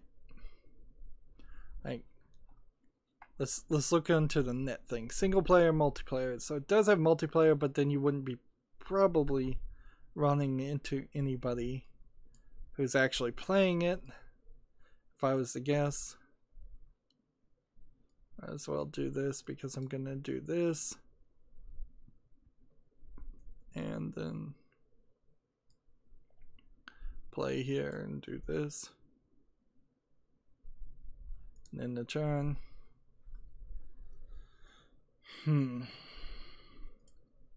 The character lineup, if I'm just to be fair here, it is only 7, maybe 8 characters that you select from. So the character lineup is a problem, even if you did like the half anime girl thing. The fighting system is a mess. A fighting game where at most I imagine the nudity is going to be in shortcut scenes or a fatality style thing, or maybe destructible clothing. There's so much flashes as far as the fights and quick moves and flashes of power and energy flashing on top of the characters. You wouldn't ever be able to see anything anyways. Maybe there's a CG collection that comes about later.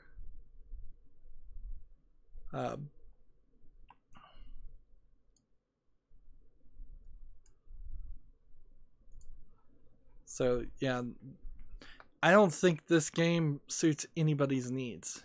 Even if you are just playing it to see nudity, you're wasting your time and money. There's better options out there. Moving on, next game we have is called Arc Surfer, multiplayer rail grinding game, high-speed racing platformer in VR, early access action racing sports. It's from a developer who made the game Beyond the Horizon for VR. It's $4.99, which seems about the average. I couldn't imagine too many people liking rail grinding in VR. This seems like this is just going to lead to motion sickness. The Giant Bomb were talking about how the new the new Oculus Mobile. What is it called? It's called like Oculus something. That doesn't really require a PC hookup, but only goes for about 2 hours of battery life, but it's a lot cheaper. Whatever that new Oculus headset is called. And they were talking about, 2 hours of battery life is about as much time as I'd want to spend on it. And I don't know, I'm still kind of leaning that if I had a really, really cheap headset for VR that I could watch Netflix on, I might be able to find a way to enjoy that a little bit better. For a longer time, but I don't know. I don't even know if I want my eyes completely blocked from the rest of the world watching Netflix. Generally, when I am watching Netflix, it's because I'm supposed to be scheduling videos and doing other things. And I'm at the Humble store. Let's see if there's any new bundles. There's the Python Develop Kit Humble Software Bundle. There's a CryEngine game bundle. Let's look at that one. That looks like a video game bundle. CryEngine 2018. Pay $1 or more, you get Steam codes to a bunch of CryEngine things. But it seems like it's half games and half programming stuff, if that makes sense. But it's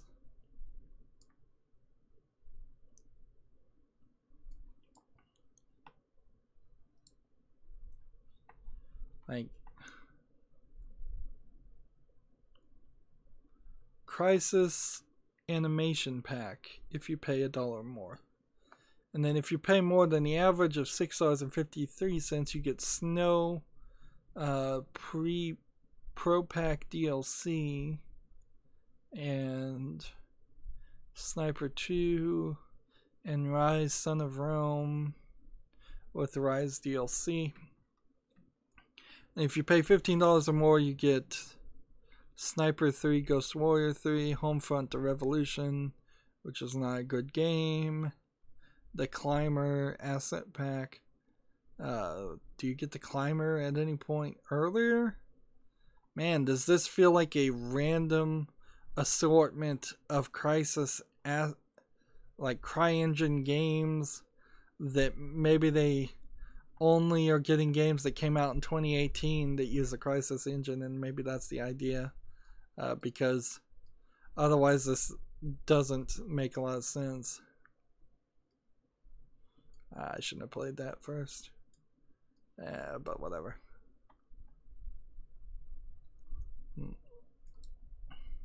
That was dumb of me. Let's see what this other Python pack is. I imagine Python Dev Kit is just a bunch of ebooks. Yeah, it is just a bunch of ebooks. Well, I thought maybe it would come with like a Circuit Python Adafruit Mini or something. One of those Adafruit really, really easy to program for circuit boards that you can use in exchange for using something like an Arduino, which is a little bit more difficult, but not by much. Let's see. This. See, I practically don't even want to win, because if I win, this is just going to take longer. So I'm back now to my Twitter, and I'm going to scroll down Twitter and just see what's happening. Like, YouTube advertiser says just 24 hours left until Brandcast. We'll be sharing photos, insights, and exciting news from YouTube. So I'll keep an eye on it to see what YouTube tells the advertisers versus what YouTube tells the content creators. PC Gamer has an article. This Fallout 4 mod sent you on a journey to retrieve your inventory from your corpse when you die, and if you fall, your corpse is gone for good. So yeah, we kind of know that gameplay style.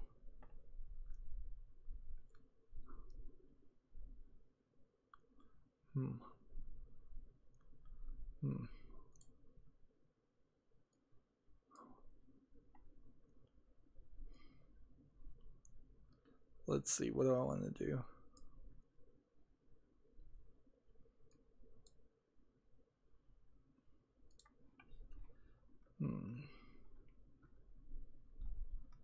Scrolling down. There's an airport security VR game called TSA Frisky, I think, according to Tech Raptor. I think that's probably a streaming meme game more than anything else. Let's see. Team YouTube retweeted a YouTube content creator that I follow for complaining about how ugly the new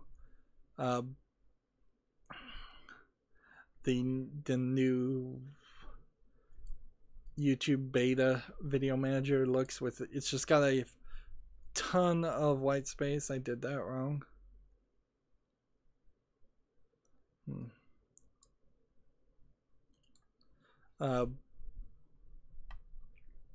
Gamatsu has Disgaea complete for PC delayed to the summer. Let's read that. So we might have an update now.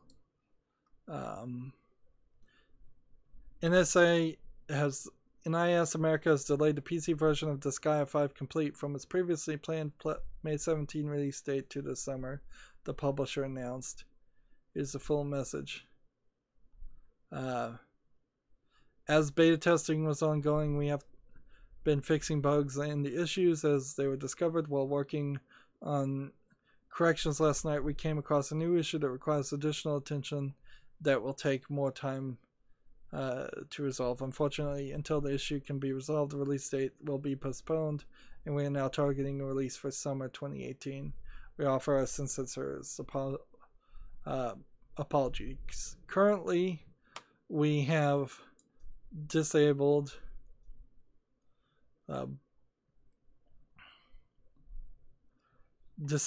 all demo keys that have been distributed. Once we have determined the game is ready to launch, we will open a new demo that will require use of new keys. Like, that seems crazy. At this time, we've also like to address the concerns of fans who pre-purchased the title. We'll be posting updates as we continue to resolve the issue. The game can be reinstalled as soon as the issues have been corrected. We understand that change in release timing may affect users' experience, so as an alternative, we'll be presenting a refund option. Please click the following to get a refund. So that seems like a really crazy way to go about things. That doesn't... It doesn't feel like that is the right move. And it must have been just a horrible bug. But on the other hand, it is better for a Japanese company or a Western publisher of a Japanese company like NIS America to actually release the game in a good state versus the last two major Japanese games we've seen where it was not even really a concern or a care if the game was good. They just wanted to milk the people out of as much money as possible, the fans out of as much money as possible, and sell some very poor quality games. Secret of Mana being one of those poor quality games.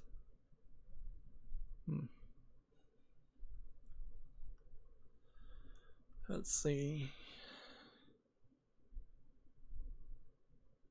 PC Gamer has article. We talked about teabagging in first-person shooters, and I'm not sure I really am interested in reading this article. I'd already seen somebody had written an article complaining that some esports player teabagged another esports player in one of the conventions, and then the crowd booed him for it. I mean, it really feels like he was playing up to being a bad guy. He's being the heel in a wrestling. Hey, I won. I wasn't planning on winning.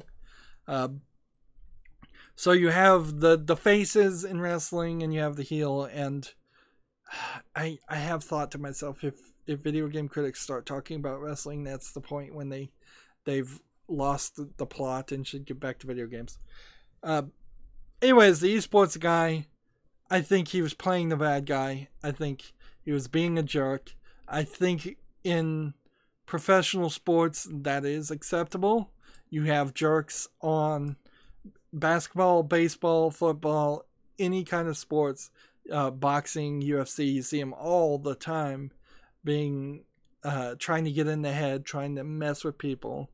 Both characters were playing Tracer in Overwatch, so you have a female character teabagging another female character. Not that really changes anything or matters, but it's all fictional anyways, and it's all stupidity. The fact that somebody wrote an article about it is stupid. The fact that PC Gamer picked up this article and is going to continue to push it. Somebody was calling it virtual sexual assault, and I'm like, well, I guess it might be true if you highlight and boldface the part that says virtual. But I don't even think it would fall under that category, but maybe, I don't know. Just kind of stupid. This is yet another one of those things that I'm sure people who play first-person shooters are going to defend and say, this is our culture, this is what we've always been doing. We're not going to let people that don't even play first-person shooters and just write articles online and complain about video games no matter what the video game is or what it's doing. We're not going to let those people ruin our culture, ruin what we do. We're not going to change to appease people who are never going to be happy. And that is the right response, in my opinion. And this is such a non-article and a non-story. But PC Gamer is the source for non-articles and non-stories. And I'm trying to replace him. Unfortunately, haven't yet to find anybody that covers enough of the video game actual news to the point where I could get rid of him completely. PC Gamer completely.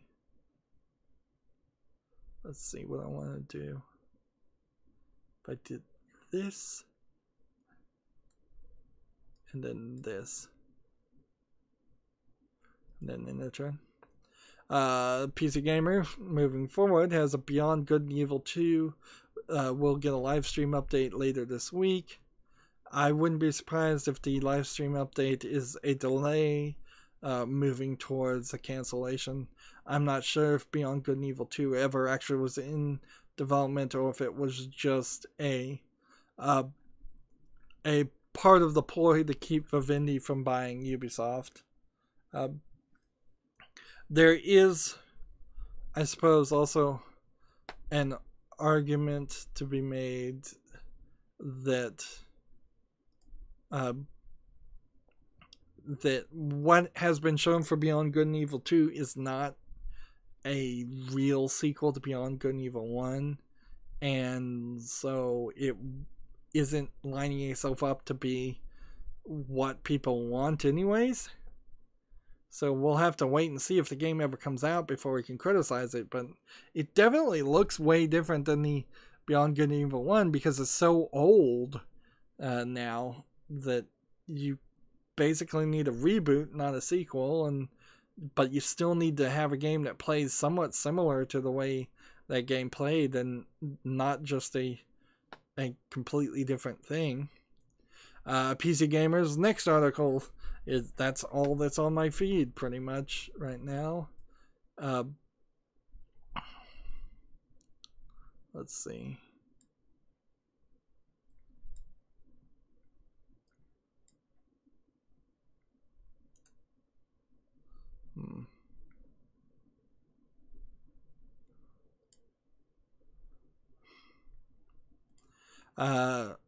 The next article is an arrested Overwatch hacker in South Korea has been fined $10,000. Some of these hackers are putting malware into the hacks that they're selling and publishing. I don't think we've quite hit the point where it's just people cheated on the game and they're getting arrested and charged $10,000. But, you know, in South Korea, I wouldn't put it past them to do that. Also, if there's one thing that's very much the case in South Korea is that they're, like most Asian countries, pretty totalitarian. So they uphold the law with very strict rules and regulations and sharp fines. PC Gamer's next article is Wade to the Woods follows a deer and fawn through a post-apocalyptic world. That game is not out yet. I know it isn't out yet. They've already talked about it. So there's no point in talking about it. Let's see. Team YouTube is liking the fact that somebody said, we got the community tab today. Thank you at Team YouTube. They will literally like almost anything they see that says anything positive. There is some shenanigans, though, that have to be mentioned.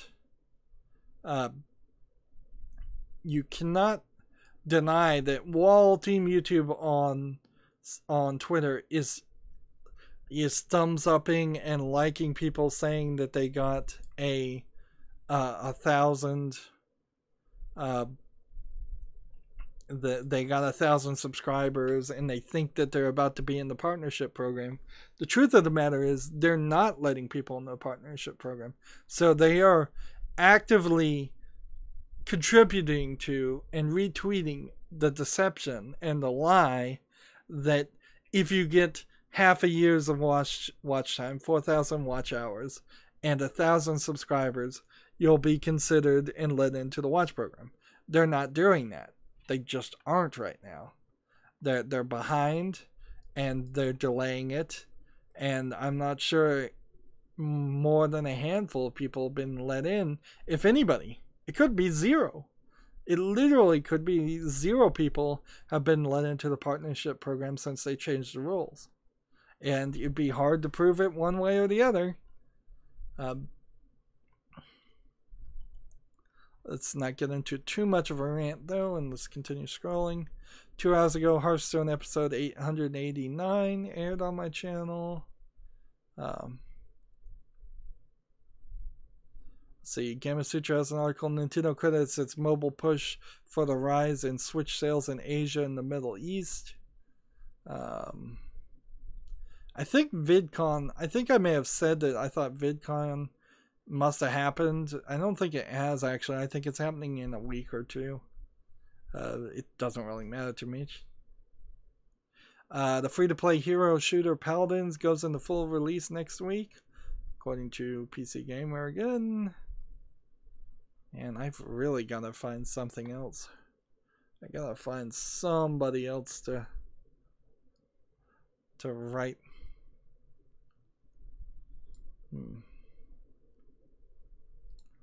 There we go.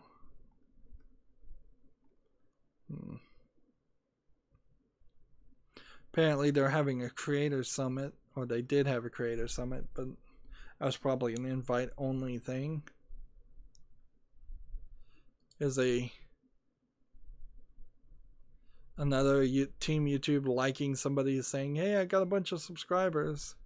Thanks YouTube for doing absolutely nothing to help me and doing several things to hurt me in my effort to get subscribers on YouTube.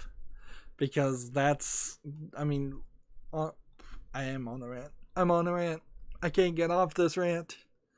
Like, how can you thank YouTube Like, literally, how can you thank YouTube for anything when you have to struggle against their policies and practices in every single action to be successful? Like, that's ridiculous. It's stupid. It's groupthink. It's sheepthink. So we got a pack and 35 gold. So you get 10 more gold if you're lucky and get 1 victory. Totally not worth that extra game. I imagine if you could get 12 victories, that would be helpful. So Resident Evil Biohazard episode 24. There's still time. That means you could spend the weekend catching up on Resident Evil, and you probably would be still cool. That aired 3 hours ago on my channel. Let's see. I'm continuing to scroll down, and I'm seeing a mix of things. Let's see, all 5 of those cards are clearly extra because I did open 50 packs. But that gets me up to 475 dust. This is... Let's see, I guess I'm disenchanting these stuff now. Wherever I got that golden card from. And this is new. But that's uncraftable. Where are we? By the way, let's see. We are not at level 60 for Druid and Warlock still. We're at rank 24. I don't think we've even started to play some rank. Standard play rank on this. So let's try a Murloc deck. Murloc decks are quick if they're not helpful. So I want to just scroll down my Twitter feed to double check to make sure there's not anything getting missed. But it does seem like there is nothing really new.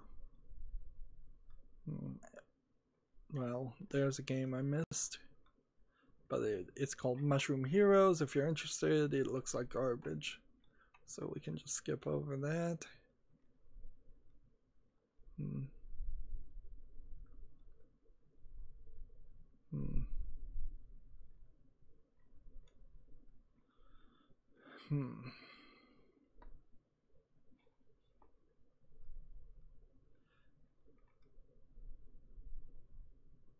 Skydance Interactive is hiring for a gameplay engineer. Maybe we can look at that one while we finish up here. I know there is a daily quest on my Asian account, but I think we're fine to leave that for Friday. That keeps things pretty balanced. Bionic Commando episode 21 aired 5 hours ago on my channel. I wouldn't be surprised if that is approaching the end of Bionic Commando. Let's see. Sony brings PS2 titles to PS Now streaming service, which, okay, that certainly would be helpful. They're approaching the point where you probably could play a PS2 title or PS1 title through emulation better than through their emulation. So that is another consideration.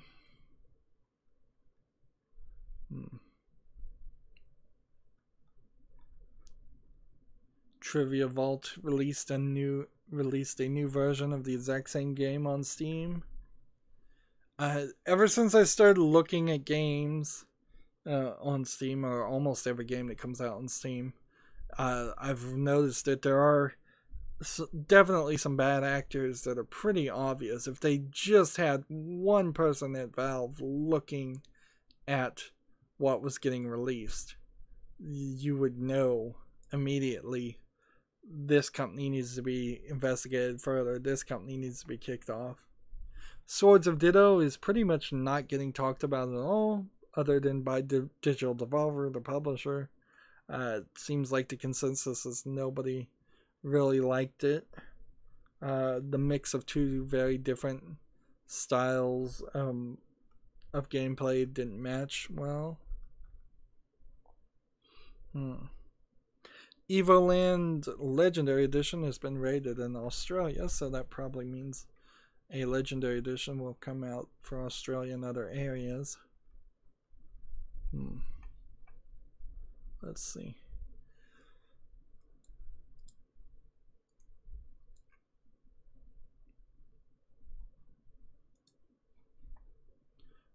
Nobody's talking about Sea of Thieves either, and that's weird because Sea of Thieves is still trying to be popular. A game called Yonder the Cloudcatcher Chronicles for Switch is coming out May 17th. According to Game Matsu, let's look at this one. June 15th for Europe and Australia, June 12th for the United States, selling for $40. And this might be a good child-friendly JRPG. It looks kind of like that's what it is, although it might just be an adventure game and not an RPG game at all. Let's see, it's already available for PC, so if I had time, this would be the perfect time to jump into it and play it. Let's see. Yeah. And this job for Skydance Interactive is in Marina del Rey, California. Gameplay engineer. Let's see. I probably have already looked at what Skydance Interactive has made. Archangel and Pond. Two games I don't feel like deserve anything more to have said about them.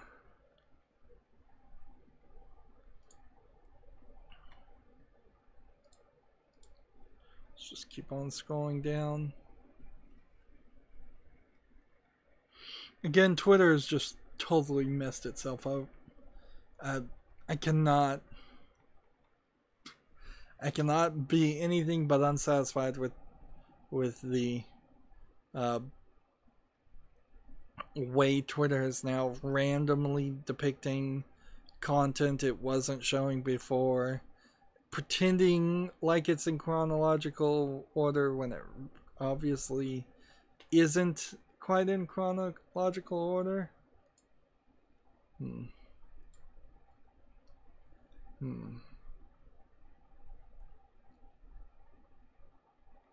Let's see. There's a new trailer for a new Elder Scrolls Online Somerset. Let's see. What do I want to do? Divine Shield, I suppose.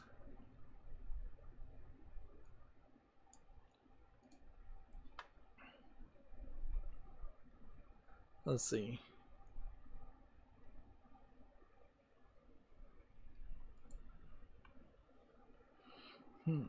Scrolling down Twitter and having nothing to say. Remember, May the 4th be with you Steam sale. Totally on right now. Now's the time to buy. Frankly, you can buy a complete collection of almost all the Star Wars games and just own them and just be done with it.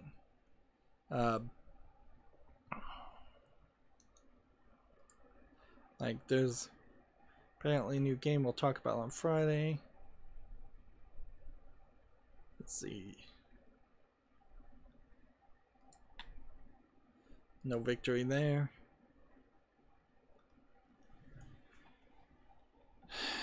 Come on. Now I've hit new content again. untrustworthy source. So I clearly need to stop using Twitter.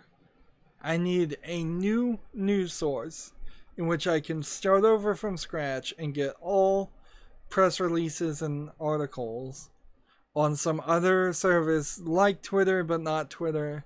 And I definitely don't want it to be Facebook, because I know Facebook's going to be even worse. And I don't know of anything else. Like, do I really need to just sign up for press releases and get emails? Maybe there's a system out there where I could have every tweet that comes to my account turn into an email, and then I could open every email. Like, that would be annoying as possible. Let's see. YouTube advertising says 85% of all YouTube sports fans have watched a YouTube video before making a sports related purchase. Seems like they're putting out the same metrics over and over again, with slightly different categories. So they paid somebody to do a survey. An update to Soul Calibur 6X Takai, T-A-K-I, which is some kind of ninja lady. She looks cool enough. I think, didn't Shenmue get pushed back a little bit on its announced date? I imagine it wouldn't be too much. Lego's making Ant-Man Wasp sets, which will, who knows if those would be worth anything.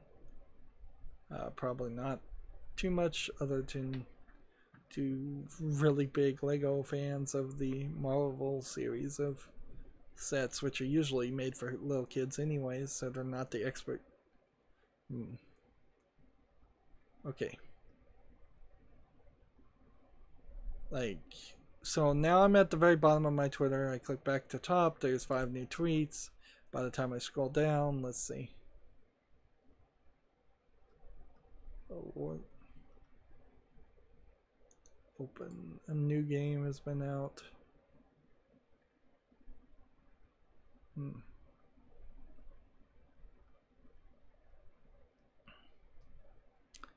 Okay, I'm done with my Twitter feed. I'm done with the stream.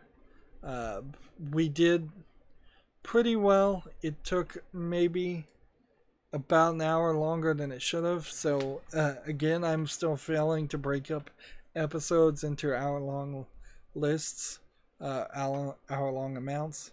See you on Friday. Probably not going to even have any new content recorded in between then and there. Maybe I'll do some more recording, pick a game, but I imagine I'll just be scheduling if I can even motivate myself to do that much. As always, I ask you to like, share, subscribe, comment, and watch every second of my videos. When you subscribe, please click the notification bell. If you want a friend to follow me on any social media sites, there's a whole bunch of links down below in the description box. If you want to support me even further, gift me a game on Steam. Thank you for watching. Have a good evening.